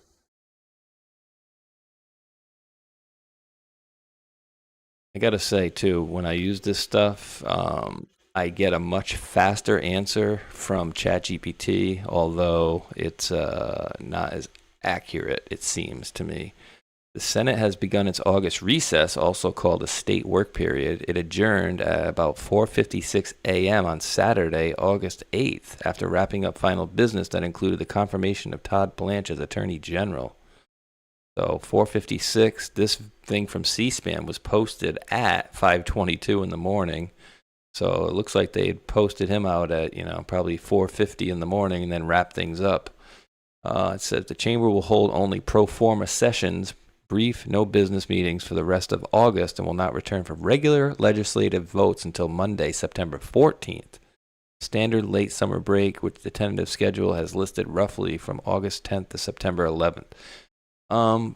Remind me where exactly it's written that these guys get a friggin' month off? Right? Like most people in the United States, what do you get, 2-3 weeks maybe? These guys get a month? Yay. A little bullshit. But yeah, they are on break now, Hulk. They wrapped up things at 4:56. It adjourned at 4:56 Eastern time this morning after they nominated Mr. Blanche. And no SAVE Act, correct? I did not mention that, so no, I would say no. I would save no. But yeah, we'll see what Blanche is going to do. The ball's in his court. Time to play. Yeah, we'll see. But again, to President Trump's tweets, the last 2 times we've had primaries, I think both times went 28-1. I know the last time, 2 or 3 days ago, he also went 21-1 with his endorsements, and he said some of those were even outliers that people weren't expecting to win. So doing pretty good. Hey, you guys seen the movie Star Wars? Oh, that's awesome.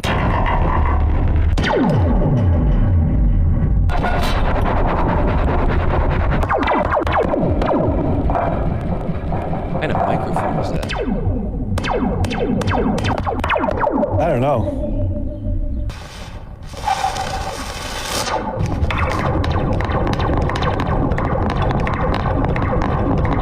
So yeah, some of those beginning noises there is how they did a lot of the blaster shots coming out from Star Wars way back in the day.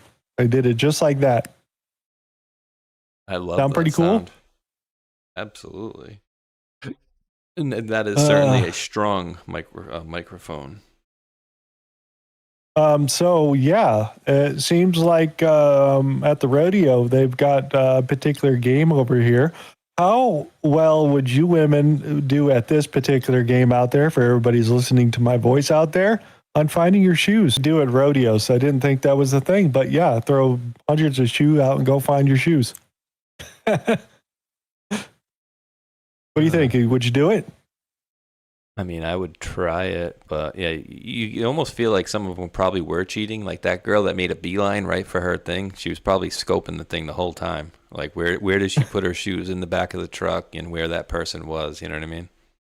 She had an air tag in her shoe. She was cheating. Oh yeah, here's that thing on Google AI really quick. Yeah, here we go. Wasn't gonna end well. The AI image generation tool baked into Google Earth became incredibly problematic very quickly, and they've now decided to roll back their decision to make it public. It lasted a single day, but Nana Banana was a generative AI image creator that was a way to modify satellite photos from the most reputable globe visualization service on the planet with essentially whatever you want. And regardless of whether or not Google put a watermark in the corner, things got too dicey too fast. As soon as they let people access it, people started using Nana Banana to do things like make it look like meteors had struck certain areas, built fake homeless encampments in new places, and just generally made stuff that could easily be used to lie on the internet. The files weren't super well guarded either. Streets are saying that the watermarks were pretty easily worked around in post-generation, and the image files themselves are essentially glorified screen recordings without many preventative measures to keep them from becoming subject to tampering long term. Yeah, so it looked like that the White House got nuked, or somebody flew a 747 into the World Trade Towers live on Google Map. Yeah, that's not a good idea when you could start reporting on that. Look, we've got footage. That's why we can't have nice things. There's always going to be some jerk to mess it up. Exactly. Oh, ran by this from Snoop Dogg over here. I didn't know this was a thing. Did you know his wife owns this male strip club? Either did I. The essence of a wife is to be a version of you, but be herself, and to also be as strong as you, and to be weak, and to be supportive through anything and all things. Like to show vulnerability, to show that she's a human, and to also be able to support her with whatever she's doing and going through. It can't be a one-way street. It's got to be whatever she loves. Like, for example, right? Agi, this is the best example of me and my wife. So it was a part of my life where I was infatuated with pimping. Like fully infatuated. Like real with, life pimping. Like infatuated with it to where I got involved. Like I started hanging with pimps. I started dressing like them. I started going to players' balls. I started because as a kid, that was a superhero to us. Because the pimp had the car, the girls, the money, the slick talk. His hair was right. His clothes was fly. He had everything. So I was infatuated with that. And I was into it, made movies and all types of stuff for 3 years straight. And my wife didn't say a word. On my 35th birthday party, she threw me a players' ball birthday party and invited all of the pimps and all of the just supportive. So maybe 2 years ago, my wife decides to buy a strip club and have a male exotic night. Hello. Frequently. So what do? Do I say, what the hell is you doing? I support. I show up. I throw money in the air. You understand what I'm saying? I support. Because she supported me. Yes. When I was going through something that I wanted to get off, that I felt like it was fun and it was fly. So this is something that she enjoys. She enjoys having the women and the men dance, and people come to her clubs and they enjoy themselves and they get to have a good time. And it's her world. Like you would think it's my world because of the music and the things that I've done, but no. And it shocked me that she bought the motherfucker because I was like, a strip club? Oh, wow, honey. I'll support it. Yeah, what are you going to say? No? You're Snoop Dogg. That's an interesting conversation. Is he going to support is he going to be making it rain in there with the dollar bills to the guys? Hell yeah. He said, hell yeah. He was in there throwing money around. Had to. He's a pimp, but he's been married for, 20-something years, apparently. What else do we got? Oh, yeah, here, go and read this for everybody. A Texas man has been arrested after threatening the governor's office over being unable to watch anime due to age verification. A 35-year-old man called the Texas governor's office and left a voicemail complaining about a new law he believed was blocking his anime. Quote, I don't know which one of you sons of bitches passed this mother bill to get this damn shit blocking my friggin' anime. Unlock my friggin' anime. State has introduced age verification laws covering certain sexually explicit websites. So you know what my one question is, right, Hulk? What's that? Why is this guy not able to watch anime if he's 35 years old? Well, maybe he hasn't signed up for the age verification or he can't pass it. I'm not sure. Like, wait, I could see a 16-year-old or a 15-year-old being like, oh, this age verification crap is for the birds, but, because I can't get in there. But this guy's 35. And that's coming to an OS level operating system in, I think, 2028, that all manufacturers will have to have age verification on it. So if you're old like me, we don't have to worry about it. But anybody new putting up new accounts will need to verify new accounts on an age verification style. Mm-hmm. So that is coming. Oh, yeah. Here it is. Read this for everybody. Just in, 4 major celestial events will converge on August 12th. A 6-planet alignment, partial solar eclipse, dark new moon, and a massive meteor shower. Total eclipse of the heart. The 6-planet alignment, Jupiter, Mercury, Mars, Spaceshot's Uranus, Saturn, Neptune, visible pre-dawn, total solar eclipse, partial for most viewers in Europe as part of the North America new moon percent meteor shower peak. It's total eclipse over the Mideast, basically. For a little bit. New moon provides exceptionally dark skies, a percent meteor shower, 50 to 100 an hour, which is actually pretty good. So those are the things that are going on.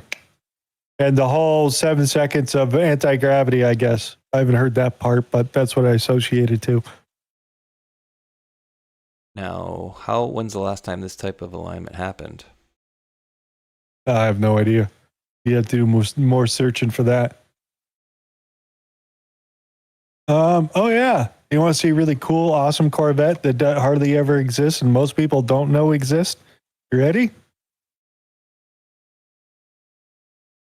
This Corvette could sell for $13 million, and it was never even supposed to exist. This is a 1963 Corvette Grand Sport, and here's the story. At the time, GM had officially withdrawn from factory racing, but Zora Arkus Duntov, the man who made the Corvette into a real sports car and whose face you can still find etched on the windshield of the C8 Corvette, was obsessed with beating Carroll Shelby's Cobra. So he just built one anyways, in secret. And what he came up with barely resembled a production Corvette. Tubular frame, hand-laid paper-thin fiberglass body, aluminum on everything down to the door hardware, magnesium wheels. A standard 1963 Corvette weighed right around 3,200 pounds. This one weighed roughly 1,900. GM leadership did eventually find out and kill off the program, but Duntov kept finishing the cars through private teams anyway. Only 5 of these were ever built, and this is chassis 003, and it was one of 3 that showed up at the 1963 Bahamas Speed Week, and they ran 10 seconds a lap faster than the Cobras and Ferrari GTOs. That's how they earned the name Snake Eaters. A few months later at the 1964 12 Hours of Sebring, AJ Foyt drove this exact car. He qualified 62nd out of 66 because of mechanical problems, but he then passed 50 cars on the opening lap. 50 on one lap. And it's still wearing the livery from that race today. It's rarer than both the Shelby Daytona Coupe and Ferrari 250 GTO, and it hits RM Sotheby's in Monterey this month. Yeah, that's pretty damn awesome. I didn't know where the name Snake Eater had come from, and it's from this car. That's pretty cool. Dude, what do you think that's going to fetch? He said $13 million, probably more, because there's hardly any of them. I would say probably more. I would go with at least 20. Spaceshot Uranus. Yeah, I'm reading chat. It's finally coming around. My anus? No, it's your anus, dude, not mine. What else do we got for you? Hey, I didn't know this about shillelaghs. Who's this? This stick looks harmless, but pick a fight with someone holding one and you're risking a broken bone from a single hit. It's called a shillelagh, an old Irish weapon carved mostly from blackthorn, a wood known for being unusually dense and tough. What sets it apart is the heavy round knob on top. That extra weight is what turns a normal swing into something way more damaging. Once it's fully shaped, makers dry the wood out completely, then coat it with oil so it hardens even further over time. People carried these for protection back in the day, and under that walking stick disguise, it was built to hurt. Yeah. Little history on shillelaghs I didn't really put together. I've seen them, but I never put the two together. So yeah, Dude, that looks like it would hurt. I was looking for like some sort of a walking stick or something like that, but dude, a shillelagh? Hell to the yeah for that. Irish, huh? Exactly. Yeah, because some of the guys, they carry like golf clubs or something like that, but I think a shillelagh would be pretty cool. Shillelagh walking stick. Amazon sells one for $177. A Biddy Murphy Irish shillelagh wooden walking stick. Flock cameras, using cameras to track public officials. I thought I did. That's here. I'm dropping link now. Actually, we'll put it in a comment below in the Hulkanator feed. Paste, go. That is the link there. I don't have an open link for mine. Shillelagh. Weird name. A bit of a weird name on that one. You've heard of the word shillelagh, right? Probably not. Okay, it is in the comment section below. It is there. Thank you for everybody making comments. Make sure you smash the thumbs up button. Leave a comment in the chat or on repeat in the bottom of the comment section of the video that you're currently watching. All those metrics are watched, and we greatly appreciate you guys being here. G Font says looks like an old 3-wood. Yeah. Pretty much. And it's a golf club. Beds. Froggy friend says, yeah. Yeah, so, just when in doubt, gas it, right? Oh! Where did he land? Oh, right there on the ground. Let's go again. Yeah, I can see that one again. Oh! All right, so now we're going to go slow motion. Let's go all the way down, turn the volume off. Look, Mom, I can fly. I believe I can fly. I believe I can clothesline my neck. Is he trying to go in between them? Yeah, it's going to go between the pole and the wires. Just between this little area right here. But the front tire got between the first and second wire, and his neck hit the first wire right there. Oh, God. See, look, ram right there. You see him? That's got to hurt, G. And then the bike's tied up in there. So most of the energy was done through the bike and the wire, but he got thrown directly to the ground with the bike falling on top of him or slowly sliding down. It actually would have probably been a lot worse if that bike would have landed directly on top of him instead of sliding down the wires. See how it slides? Oh, yeah. He definitely got luckier on that one. Holy crap. Yeah, you're a dumbass, sir. You're a dumbass. I got to respond to this one. G Fonts again says, you're never putting a ball on the fairway with that thing. You could give me the best 3-wood or best driver. I'm not putting anything on the fairway. Really lucky if I could find it. Hey, magnet reaction. You ready? You ready? I enjoy these things, yes.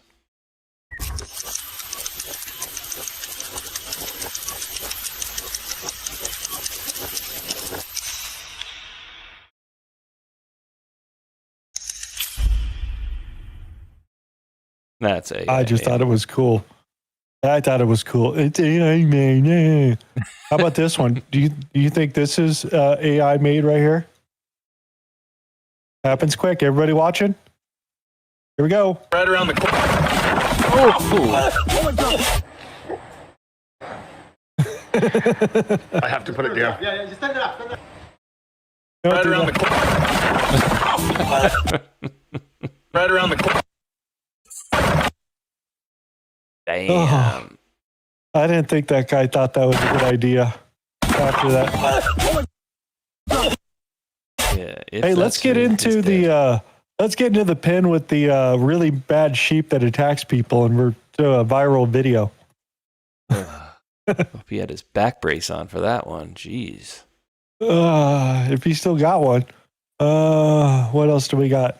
I'm not a big fan of Channel 5 over here, but I didn't know they did this. If I sue them for what they believe in, that's discriminating them against their religion. So I was like, why don't I just Uno reverse them? I'm going to do the same thing. I made the Church of Scientology sucks. We just believe that Scientology sucks. So now if I say that, they can't sue me for that because that's just what I believe in. If you sue me for what I believe in, you're discriminating me against my religion. Don't you have to have a god technically? Yeah, we believe in the giant plunger in the sky.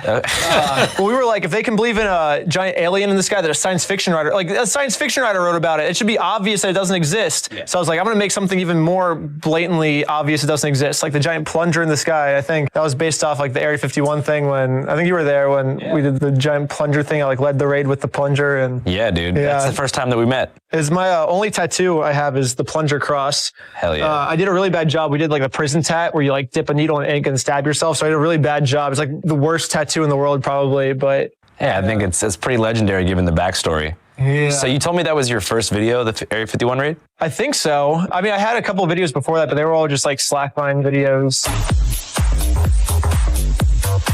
Yeah, so made a religion that Scientology sucks, so he can't be sued and you go after Scientology. I guess that's one way around it, right?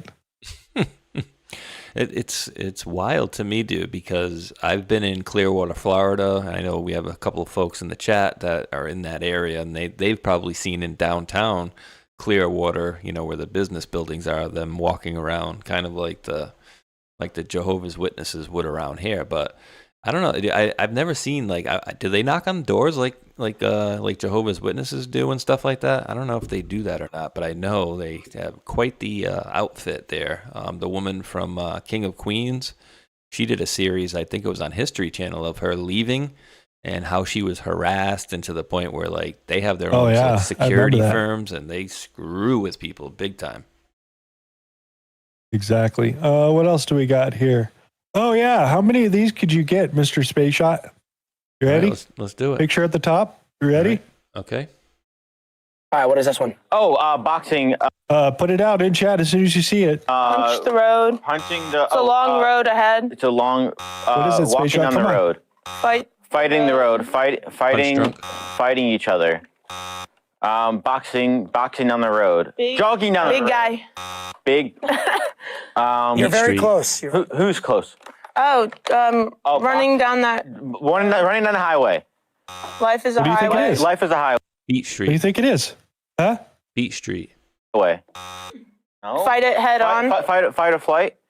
Fight that journey. Fight, boxing and running. What do boxers do? Oh, a jog. They punch. They run and punch. Oh, Punchy road. Punch. Punch. Street. Punching the road is very close. Punching the road. Punch line. Street punch fighter. Line. I wish, but no. Punch line. Punch drive. Punch road. Punch road. Road punching. Road ahead. Road punching ahead. Rage. Fruit punch. Fruit punch. Thank you for reiterating. What's another way of saying punch? Fist bopping. Another way for punch. Jab. Cross. Crossing the road. Hit. Hit and run. Hit the path. Hit the road. Hit the high road. Hit the highway. Don't stop believing. Hit the said that too. Hit the highway. Silent Hit rage the highway. also. Hit the road. Hit the road.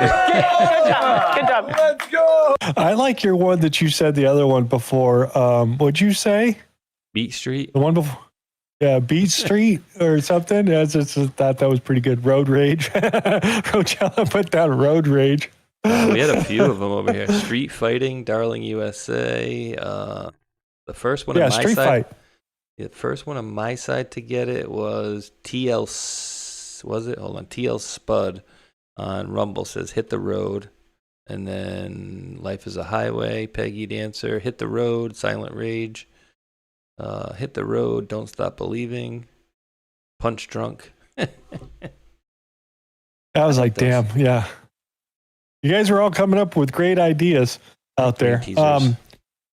Yeah, exactly. Ran by a video here, and it's always happy when you're reunited with your tool. You know how you lose stuff and you don't know where you left it? Yeah. Left this drill on a customer's house 2.5 years ago. What? Just got called out to clean his customer's gutters. Crawled up on the second story and found my drill. And it still works. And the battery still on the charge. This is insane. DeWalt, you got a winner, boy, I tell you. That's hilarious. Dude, that reminds me of that. I know we showed it on this show. I'm pretty sure the was it an LG or a JBL speaker that they found in the ocean that was still with playing? all the stuff all over it. The crustaceans all over it, and it's still powered on. That's pretty good. I own one of those, and I'm glad I own it. It floats, and it's waterproof.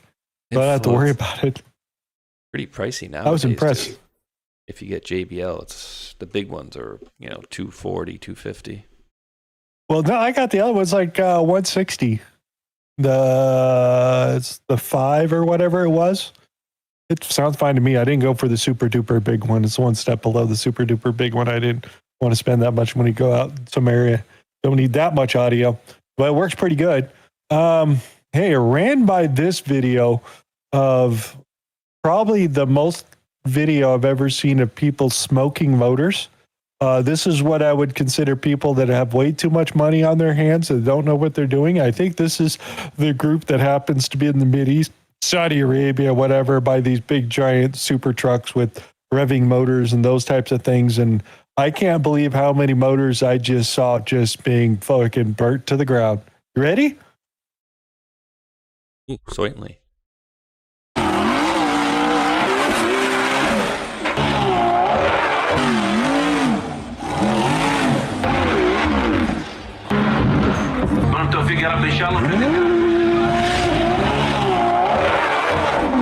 Done. All done. Whoa. That's not how you want to take off on sand, because you're just going to be redlining it the whole time as you don't have traction, and then redlines it burns the motor out as we continue on.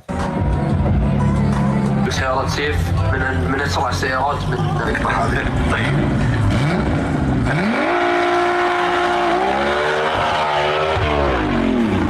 All done. Yeah. Yeah, you smoked it.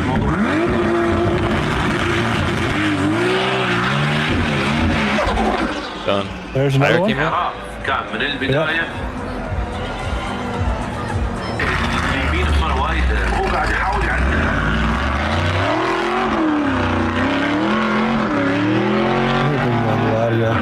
Some of them make it, but every one of those things off the line, like that one's shooting sparks out, dude. See the sparks? Damn.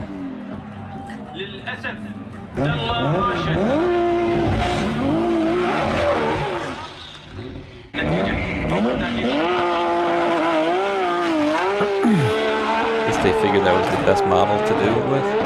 Yeah, or same motors. I think this guy makes it. Nope. Nope, you smoked it. Oh, he made it to the top, but they're drag racing these things out here.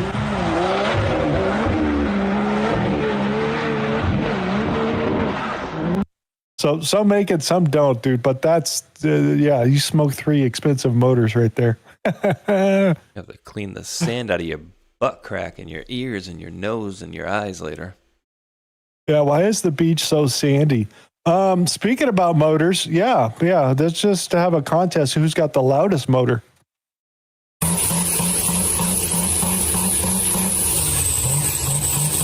That's pretty.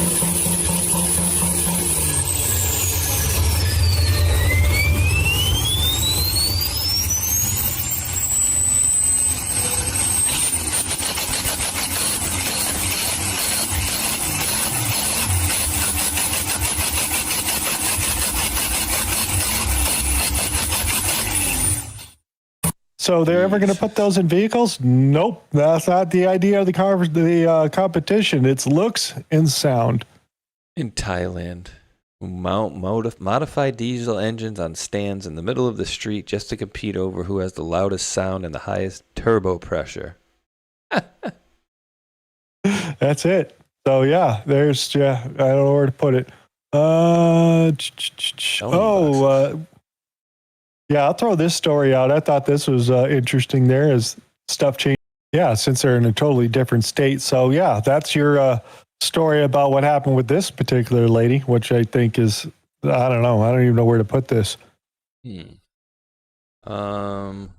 runs Akia LLC? That's what I want to know.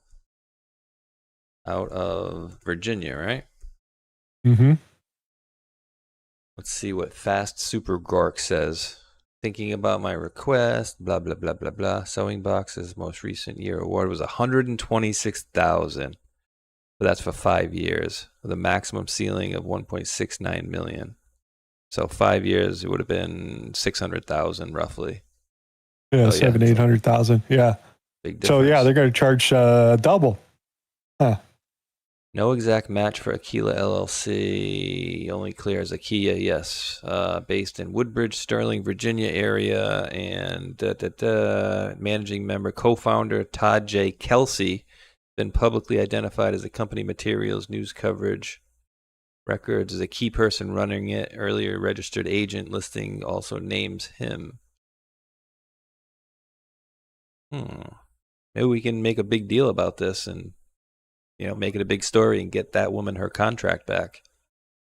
Probably, I'm sure I think it's a big part of her business, This was reported on the 3rd, so probably, the contract ended in June or May or June.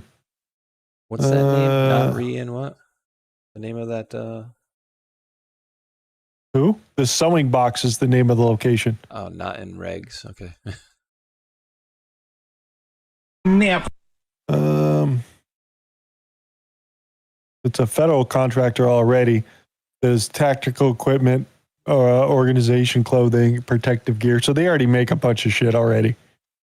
They might be the one that's actually making the fabric that they have to ship to these people to actually have the dress uniforms made.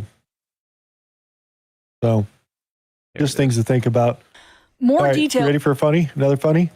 Yes. Pro marriage tips. I thought this was extremely funny. Pro marriage tip. Every time your wife ignores you, simply let her know that your ex-girlfriend never would have done this to you. That way, she'll probably stop ignoring you. She'll probably forgive you at some point. So here's a pro marriage tip. Don't let your wife cook every day. Sometimes take her out for dinner, to your mother. That way, she'll know how it's done. And you get to eat in a clean environment too, which makes it a win-win situation, which makes it a great time too. The real reason why women are always cold is because God created them to be in front of a stove or an oven. So naturally, when they leave their habitat, they're going to too. Pro marriage tip, don't ever help your wife, because that's basically telling her that she's failing at her task. So I do not help. All I do is just stand nearby like an emotional support animal. And it's basically just like having like the reason why women have two sets of lips is to start a fight with one set and be sorry with the other. So I think now's the time to be sorry that you're much like your mother. And since you have to be sorry at some point and my danger senses are tingling, I'm wondering when you're going to put that second set of lips to use. Oh, I love stupid humor. Yeah, that was dumb, and I love it. What else do we got for you? Okay, now I don't know where to put this, dude. So this is just for informational purposes only. I don't know where to put this guy's research on there. I have not done any independent research other than what he is saying here in these himself, but you could take it for a grain of salt. Day 6 of exposing Black history, because it literally didn't even happen. We've all heard the legend of Harriet Tubman in school, right? The Moses of the Underground Railroad. She led hundreds and hundreds of slaves to their freedom. She's on stamps. Schools are named after her. Confederate monuments are taken down and replaced with statues of her. She may even replace Andrew Jackson on the $20 bill. I mean, it's pretty cool, right? The problem is it's all just literally made up. At age 13, around 1834 or so, Araminta Ross, which is her birth name, was shopping in a general store in Maryland. An enslaved teen tried to escape, and the overseer threw a 2-pound iron weight at this guy, but it missed and smashed into the skull of young Araminta, and she almost died and suffered very severe head trauma from this. So for the rest of her life, she was dealing with very severe headaches, seizures. She would just black out randomly. How is it that someone with chronic blackouts can lead nighttime raids or guide groups through swamps? I mean, historical records show that she struggled with basic tasks. Okay, but maybe she just is that good. Maybe she's her. So what's the problem with the claims themselves? I'm so glad you asked. There are virtually no primary sources from her time to corroborate any of this. That whole like extravagant bounty that slaveholders supposedly put on her head, no evidence of that. Her 19 rescue trips freeing 300 slaves, it's like totally made up. Even if you just Google it right now, they're like, probably like 60 tops. Okay, so where did the myth come from? Well, there were two key writers involved in this. The first was Sarah H. Bradford, whose books on Tubman are, according to Chesson, pseudo-biographical narratives, and they have no standing as sources of historical information because Bradford cobbled together a bunch of uncorroborated stories, exaggerating all this stuff for drama and for sales. And Bradford later admitted to literally just relying on whatever Tubman said without any verification. And frankly, we cannot be relying on people with lifelong severe brain damage. Then there's Earl Conrad, who was born Earl Cohen, actually. And this guy was a Marxist journalist for the black newspaper Chicago Defender. And in the 1940s, he wrote quote-unquote history books on Tubman with zero primary sources, motivated purely by his dislike of white people. So, as a radical, he just twisted Tubman's story into propaganda for civil rights, ignoring her disabilities to create this kind of like invincible icon, this kind of like superhero figure. And by the way, that myth only exists to prop up narratives about black queens outsmarting and outrunning racist white people, and if she did it, well then you should too. You should resist systems of white supremacy by any means necessary. So the point of these stories is not history, it's just creating propaganda against America. So, yeah, you could take that with a grain of salt. Don't know where to put it, but I find it extremely interesting, some of the information that is in there.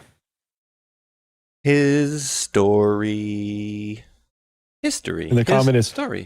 Harriet Tubman is as fake as Anne Frank. Well, what about the what was the other one there? The blind, deaf, mute there. That Helen Keller. Give me a quick 30. Yeah, sure. Can anybody explain to me how exactly Helen Keller learned to do anything? You know, if you can't see, hear, speak, like, you know, how do you? All right, well, I'll tap on your finger. I'll tap on your arm. All right, well, how do you relay I'm going to tap on your arm 2 times and that means this? And then how do you know that she understands what you're saying? Like, so there's so many bullshit stories over the years. It's not even, well, it is kind of funny at this point, but we've fallen for it. You know, I love seeing, I haven't seen in a few weeks there, but my lunch break, I very much enjoy that stuff because they show a bunch of old fake stories. This building was created in 1912. It's like, really? Why does the pylon say 1812 right on the friggin' as big as the day is long, right? So yeah, they lie about a lot of stuff going back. And we don't even need to go out of this year, decade, century. But the further back you go, how easy it is for them to change these stories. And that's what they're doing now with the books. When they're doing all this, they're going to be having AI scanning all the books now, and now all the things that we see, we don't know if that's like the genuine real deal. And we talked about... You ever seen oh God. Fahrenheit 451? Isn't that alcohol? No, that's an actual movie. I can't remember who wrote the book itself. I don't remember. But the movie's about where the fire department has to come and burn books. Very interesting. And one of the firemen starts reading what's in the book. And then what happens to him? No, I've not seen that. I'm looking it up right now. Ray Bradbury movie. Interesting. Red Scare, Nazi Germany. Inspired by the book burnings of Nazi Germany. You want to search for a trailer? We'll play the trailer really quick. It's a pretty... Let's see. Drop me a link for a trailer and we'll play it real quick. Oh, there's your planetary alignment. I don't even know. Did they make a trailer? They got a trailer for a 2018 version. Is that Yeah, what you saw? that's when it came out. Yeah. Oh, okay. All right. Black Eyes. No, it came out in 1966, actually. No. There's the one in somewhere later, Fahrenheit 451. There's a movie. I saw it. I've seen the trailer. The dude that was in the Rockies? There's a black guy as the lead. Yeah, just dropped it. Yeah, this is it. Now, have any of you guys ever seen one of these bad things for real? We burned almost every physical book in the country. So by the time you guys grow up, there won't be one book left. Burn it. What's wrong, Montag? Your vitals have been off recently. The firemen used to put out fires. That's a classic lie. Have you used your drops today? I want to know why we burn. We are not born equal. We must be made equal by the fire. And then we can be happy. I got things inside my head that don't make sense. Dreams that I can't explain. Read. Before the men come back, do you want to know what's inside these books? Insanity. They're lying to you. Why aren't you telling me? You never do anything. You're just like Beatty. I'm not like Beatty. We have an important task for you.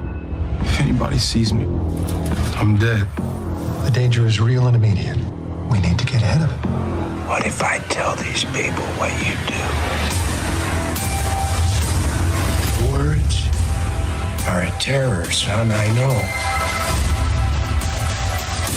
Knowledge is a dangerous thing.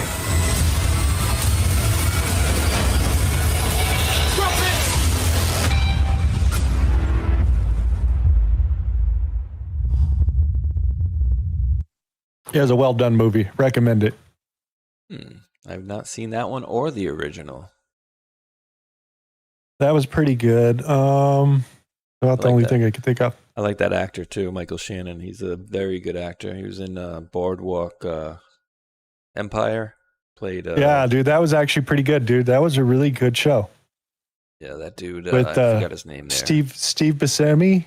Buscemi, yeah. He plays Nucky Thompson. Yeah, that was a great show. If you guys haven't had a chance to watch any of that. Where'd we leave off over here? This Tubman thing. Oh yeah, here, ran by this dude. Yeah, you know the expandable foam? Did you know it comes by the truckload? Brown.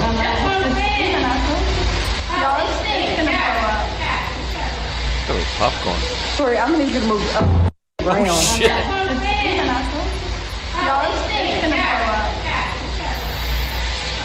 Sorry, I'm gonna need you to move up. So after a trip to Taco Bell, I had to go to the bathroom really bad. This is kind of like the same thing they were worried about happening in California with this heat exchange explosion. So yeah, I can't find any other video of this particular incident there when I was looking around for it or aftermath, because I would like to see the cleanup of this shit, dude. Expandable phones sticking to everything. That's what I'd say. 1,000 gallons, maybe. I'm going to be conservative on it. Easily 1,000 gallons, and then expanding 5 times the amount, maybe. Damn. Oh my god! What is it? Air that makes it expand? Had a little air leak? It basically, it had some sort of leak, and it was leaking out, and it got all over it. But since it's enclosed and inside, it starts to heat up and blew the back of the door off because there's like a little wedge on the back that they can open up. And trip after Taco Bell right there. Look how much it moves the truck, dude. I just hope there wasn't somebody in the friggin' cab of that truck, because he's going to have some serious whiplash. Oh, just bent that frame. Oh, that's crazy. Oh, yeah. What did the whole cell phone sound like, dude? I thought this was interesting. Telephones connected, what it was in network, out of network, what type of microphones they were. I'm sorry. The number you have reached is not in service at this time. Did the old network sound that good with such good high-frequency response? Yes, if you were calling within the same neighborhood. Now let's go to present time for just a minute.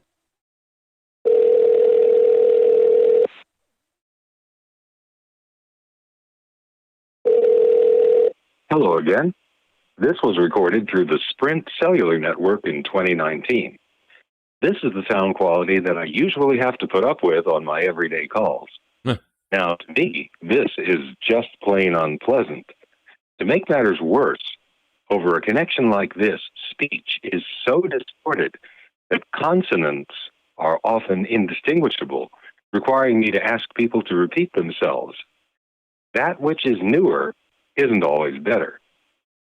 This is how both local and long-distance calls usually sound on my iPhone as I record this in 2019.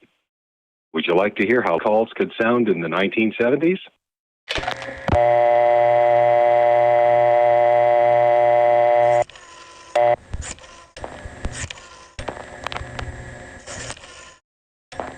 A rotary phone. Crunch, crunch, crunch.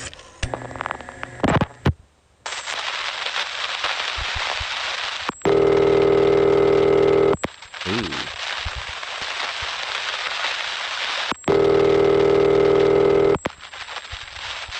Hello again. This is what a local call within the same neighborhood typically sounded like in the old network.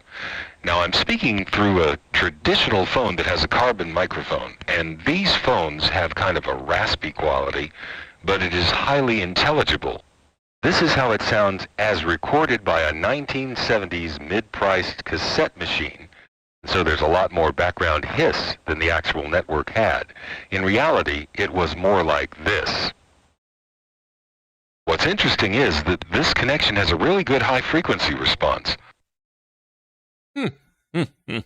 Don't know how good we I just thought that was cool. Yeah. Uh, He didn't do the, he didn't do the, what do you call it? The, hey, you can't call me. I'm playing a video game. Exactly. Some of you guys remember those, right? Yeah, you're okay in my book if you ever made a phone call on a rotary phone. Let's see some 5x5s in chat if you may have ever made a call on a rotary phone. Unfortunately. How many of you out there remember using your, what do you call them? Wireless phones in your house? The wireless phones, but picking up your neighbor's talking or your neighbor's baby monitor or something like that. I used to get the person that was like 8 houses down from me. For some reason, their phone calls would come onto Oz. I'd be like, hello, can you hear us? Hello, hello. And they would just ignore. They couldn't hear us, but we could hear them. Can you hear me now? Can you hear me now? Yeah, party lines. I remember going out to the river house that was an older design, and there was like, I don't know, 8 houses all on the same line. And like, you know, I remember one summer there was some chick talking to her fucking dude back in California. Like, get out the phone. We need to order a pizza. Let's see who else is out there. My mother's online playing whatever, and I can't get a phone call. I remember the party line. Mm-hmm. Somebody's like, I was on a 3-party line. Yeah. 3, 4. Those were always interesting. But it would ring to the right house. But if you could pick up and listen to everybody's conversation, though. But it would ring to the correct house, which I always thought was weird. Rand Biss. Do you remember Ric Flair? Woo! I met him in person. Oh, here, take a look at this. This a gift to you. WrestleMania 24 in 2008, the famous Ric Flair retired after losing his match to Shawn Michaels. Shawn Michaels in turn gave him a retirement gift, which is a Rolex President with a custom dial with a 24 on the dial. Unfortunately, Rick in time had misplaced that watch. When I learned about the story, I decided I'm going to remake that exact watch and gift it to him here at the Nationals. Mr. Flair, can I ask you to sign something a little different? One of my favorite videos you ever done was about a Rolex. Could you sign this box? One more thing, if you don't mind. If you could open it. I'll take that. Go ahead, open it. This a gift to you.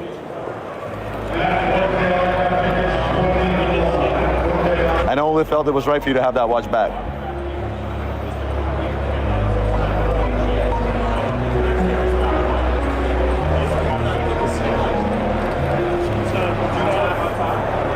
I hope you you wear it in good health and don't lose it again. I won't.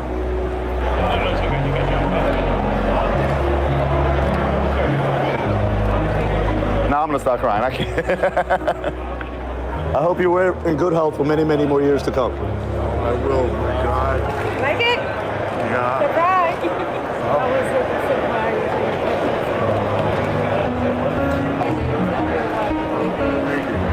Thank you.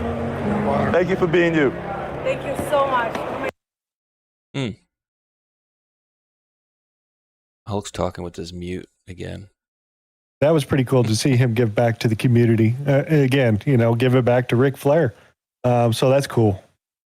Oh, Ric Flair. New Case says Ric Flair comes from the Flair dynasty of Flair IK Penn fortune. I was not aware of that. I've told the story a few times that I was at a Atlanta, Georgia Marriott, I think we were at, for work, and we went down to the bar after we got back in. It was 9, 10 o'clock or something, Monday night. Actually, it was a little bit later, so it was after Monday Night Raw, and they were in Atlanta, Georgia that evening, and him and two guys that were older than him, we were at like a U-shaped bar, and he was directly across from us, and I'm sitting there, and I'm going, because he looked like this, right? And then you seen him on TV with all the makeup, so he looked a lot older, and I wasn't sure it was him, right? So I said to my buddy, I'm like, dude, that dude looks like Ric Flair. Like, he goes, nah, probably not him. And then some other guy comes up in the bar, and he's like, oh, Ric Flair, what's up, dude? Woo! Like, doing all this, that, and the other. And he's like, guys, I'm just trying to relax and have a drink here. I appreciate it, but, if you just kind of let me, relax. The guy's like, oh, yeah, cool, no problem, Mr. Flair, woo! And I'm just like, oh, I was going to go say hi to the guy, and now I don't want to go over there because he's enjoying his time or whatever. But I still went over to him anyway. And I just said, hey, Mr. Flair, I'm not going to, bug you. I just want to say I appreciate, you giving me many hours of enjoyment, watching wrestling over the years. So appreciate it. He's like, oh, thank you, young man. Have a good one. That was it. That's cool. You're cool. Yeah, he was cool. Dude, that whole night was friggin' hilarious because Atlanta, Georgia, there's a bunch of African-American folks, and almost every employee in the place was African-American, and then this English guy was in there saying the N-word left and right, and he was waiting for a prostitute who showed up, who happened to often also be African-American. And the dude that I was with told her, he's like, this guy's over here saying N-word this, N-word that, nah. And he made the prostitute made the guy apologize to everybody that was in the place that was working there. And you're the only two white guys? It was three of us and Ric Flair and his two guys. And I got to say, it was a funny little comeback that the dude, because he was like, dude, cut the shit with the language or whatever. And the guy I was with had a big old fat belly. And the guy said, he's like, shut your mouth, you little fat, whatever. And he goes, when's the last time you seen your junk when you took a piss? and the guy I was with like, this morning. And then, like, the other guy immediately was like, oh, you must have banged your head off the wall then. I was like, yeah, you guys. You guys show up and go, here come the neighborhood. All right. So an update on the largest residence that was built. Bel Air, which was the largest modern residence in the U.S., well, now it looks like this. So how did it go from the country's most expensive listing in history to bankrupt at a loss of over $250 million and now have to be almost completely rebuilt? I'm LA Realtor Tyler Neal. Let's dive in. The One was developed by movie producer turned real estate developer Niall Niami, who paid $28 million in 2012 for this 3.8-acre parcel on a Bel Air promontory with the goal of building the biggest house in U.S. history. Excavation alone took 2 years, removing 5,000 truckloads of dirt. Then after 7 years of construction, the One hit the market as the largest modern residence in the country at a staggering 105,000 square feet. Complete with 21 bedrooms, 49 bathrooms, a 5,500 square foot primary suite with its own swimming pool and kitchen. The home featured a 4-lane bowling alley, nightclub, spa, beauty salon, 40-seat movie theater, cigar lounge, gym gym, 10,000 bottle wine cellar, 400-foot outdoor running track with a glass wall overlooking LA, 2 restaurant-grade kitchens, 3 smaller villas, a security command center, a 30-car garage with display turntables, a 10,000-square-foot sky deck, 5 swimming pools, and a moat surrounding the entire property. Niami had to halt construction several times due to lack of financing, with construction debts of over $250 million,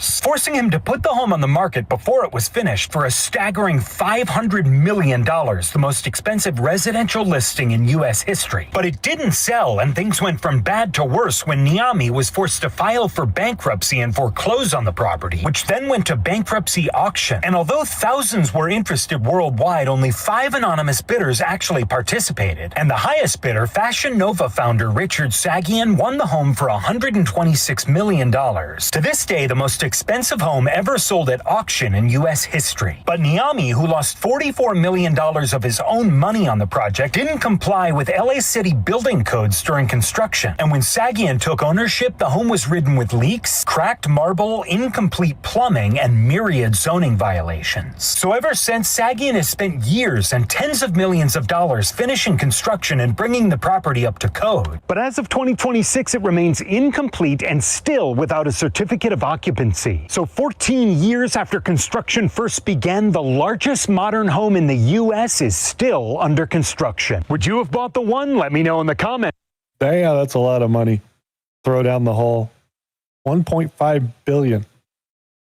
Dude, that's just ridiculous. And all that space, all that means is you're just going to have to make more steps in between your living room and when you go to the bathroom, when you go to bed. Like, Well, it's like they asked Shaq about the house he lived in with all the 100 rooms or so. He said, I only use 3. I never go into any of the other ones. collecting dust and whatnot. Yeah, exactly. Did I show the guy doing construction joist stuff? Or I showed you guys the electrical one? I don't think I've seen this. All right. So if anybody wanted to build a house in one video, then here you go. Your floor can fail like this or like this. But if it's built right, it can be surprisingly strong. Joist transfer loads from your house down into your foundation. Mark and drill out your bolts. Install a sill seal. This prevents moisture from rotting your sill plate. Install the proper washer and tighten down. If you don't install the washer, uplift can pull your sill out. Anchor bolts get spaced 4 to 12 inches from the end, spaced 4 to 6 feet between bolts. These bolts are what resists uplift. In high wind zones, you might need additional bolts or metal strapping. Snap a line 1.5 inches back and mark your layout. Set your rim joist and tack it down. Sight down and crown up your joist, set it on your layout mark, and nail off your joist. Joist depth is determined by the distance from the bearing points. As joist span increases, joist depth increases. A shorter span 2x6 is as strong as a longer span 2x10. Floor deflection is expected. Engineers design floors to meet design limits like L360. Just because the floor sags doesn't mean this is going to fail. And if your joists are spaced closer or spaced further, will carry the same amount of load. And the wider spaced joists allow your subfloor to bend. Installing extra joists makes your bouncy subfloor much stiffer. Sistering joist adds strength, but taller lumber is stronger and stiffer. Even though there's more lumber, the 2x6 deflects more than the 2x10. The 2x10 is much stronger. Joists are strong on their ends, but very weak on their sides. If we don't install a rim joist or blocking, your joist can fail. If you're having a hard time straightening your joists, it helps to use leverage. Nailing your rim joist down into your sill connects your floor system into your foundation. A cantilever extends past a bearing point. If it extends beyond the allowable span, your floor system could fail. For floor openings, we'll double up our 2x, tack your header, install your joist hanger. Now this header and joist hanger supports the tail joist. Now install your subfloor and center the subfloor on the center of the joist. Staggering seams spread loads across multiple floor joists. If you don't stagger seams, it concentrates loads on one joist. As you install your subfloor, measure out your studs and make sure you're on the proper layout. And don't forget to use adhesive. So even if you build a strong floor system, one wrong hole could cause this to fail. That was good. Thanks for watching. There you go. So go into the backyard with a bag of nails and a hammer, and you're good to go. Do it. It must be done right. Must be done So- accurately. I learned something on the 2x10s. You can't double up the 2x6s and it'd be more powerful than one 2x8. And Hulk Or is 2x10. getting to be almost 5 o'clock here, so we do have to wrap very shortly. Yeah. What else do I got left here? Oh, I want to throw this out there. Did you see Conor McGregor fixed his knee? Did he have the surgery finally? Because I saw people wondering why it's been weeks and he hadn't had it. I think this was like last week. So on the 7th, he posted this. What's up, folks? The Mac is back, baby. My knee is repaired. Surgery was a success. And I'm on the road to recovery. That should tell you all you need to know about my mindset. Straight into surgery, knee repaired, and on the road. Let's go. I want to give a shout out to Dominic Cruz, who returned from multiple ACLs to recapture his bantamweight crown. George St. Pierre had multiple ACLs. Don't know whether he returned after his second ACL. However, he's doing backflips and his movement is still stellar. Other notables in other sports, NFL, Tom Brady done it. Aaron Peters done it. These are my motivation here, especially the fighting boys. Yup, Cruz.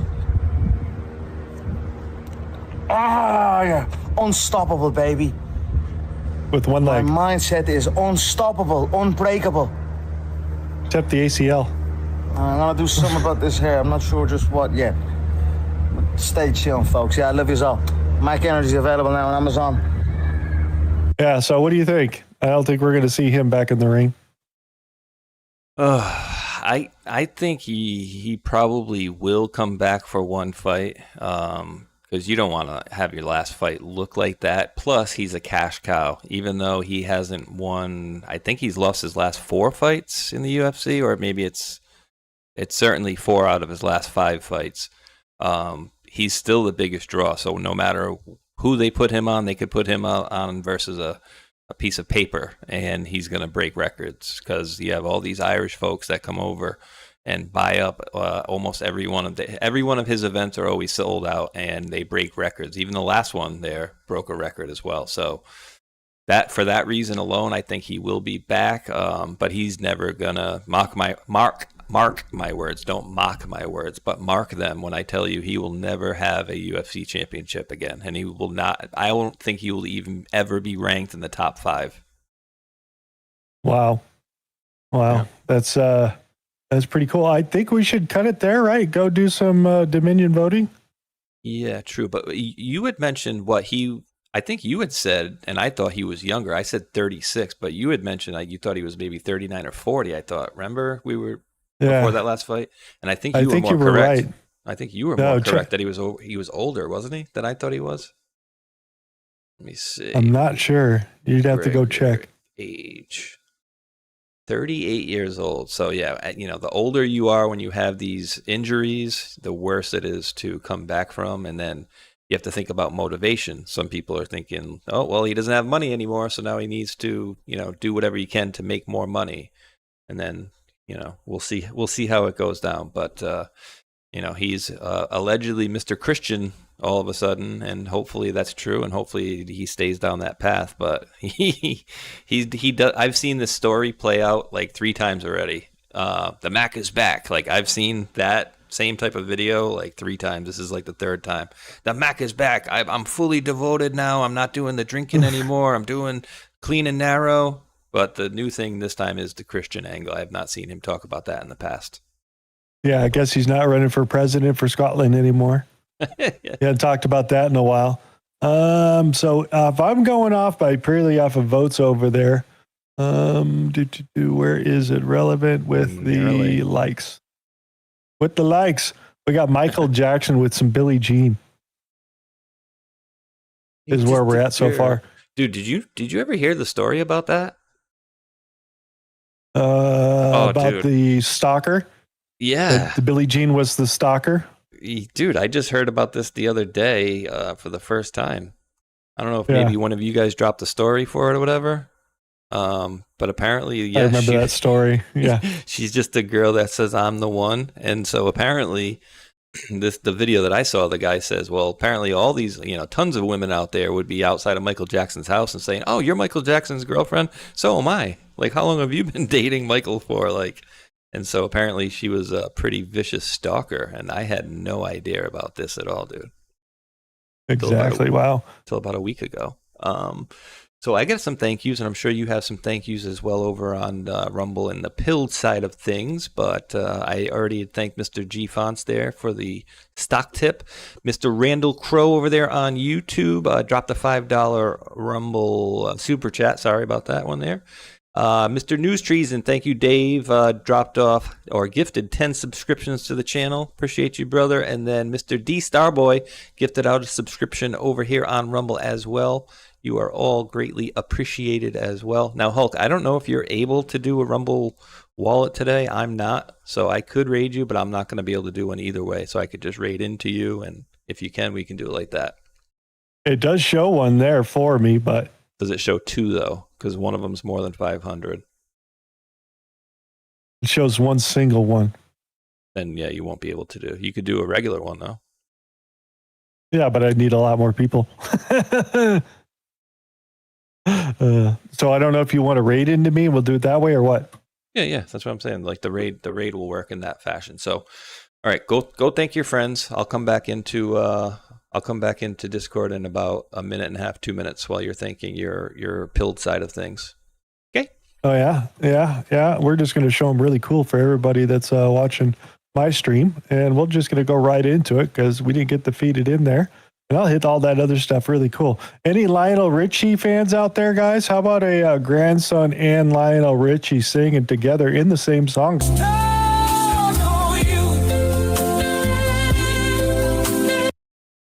So that was pretty wild. In the first half of that, guys, I was thinking it was, and maybe I'm wrong, I don't know. I'm like, did Lionel Richie get a lot more different looking all of a sudden?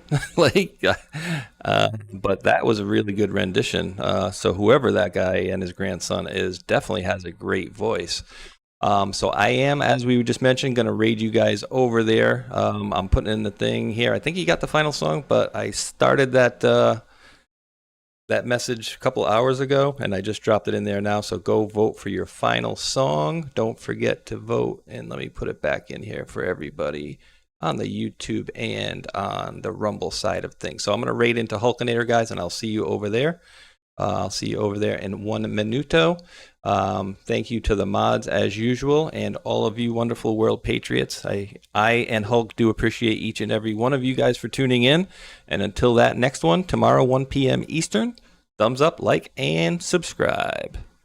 Peace.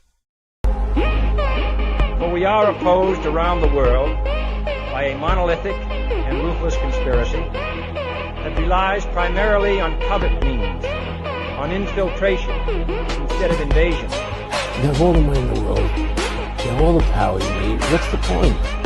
What's the end goal? Like I said, the end goal is to get everybody chipped. To control the whole society. Party in the garden, the tower's falling, love in the summertime. Ooh, yeah, yeah. And I'm unified, feeling oh so unified. In the lockdown, in the lockdown.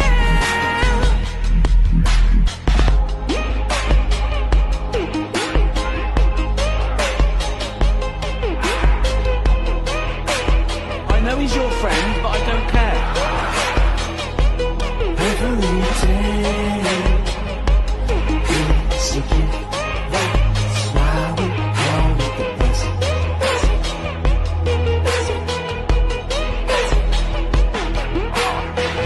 We were born on the garden of Earth, but the flowers grow up, little birds chirp. I was in the garden just having a laugh, till I met a monster cross my path. Hey Grandpa, do you want some mozzarella? I could get you lit up 1 or 2 ways. What's it gonna be? What's it gonna be, man? Said I felt like the whole world was begging me to rain fire above upon my enemies. Till the love washed over me, till I let the love wash over me. Said I forgot the whole world begging me to rain fire above upon my enemies. Till the love washed over me, till I let the love wash over me every day.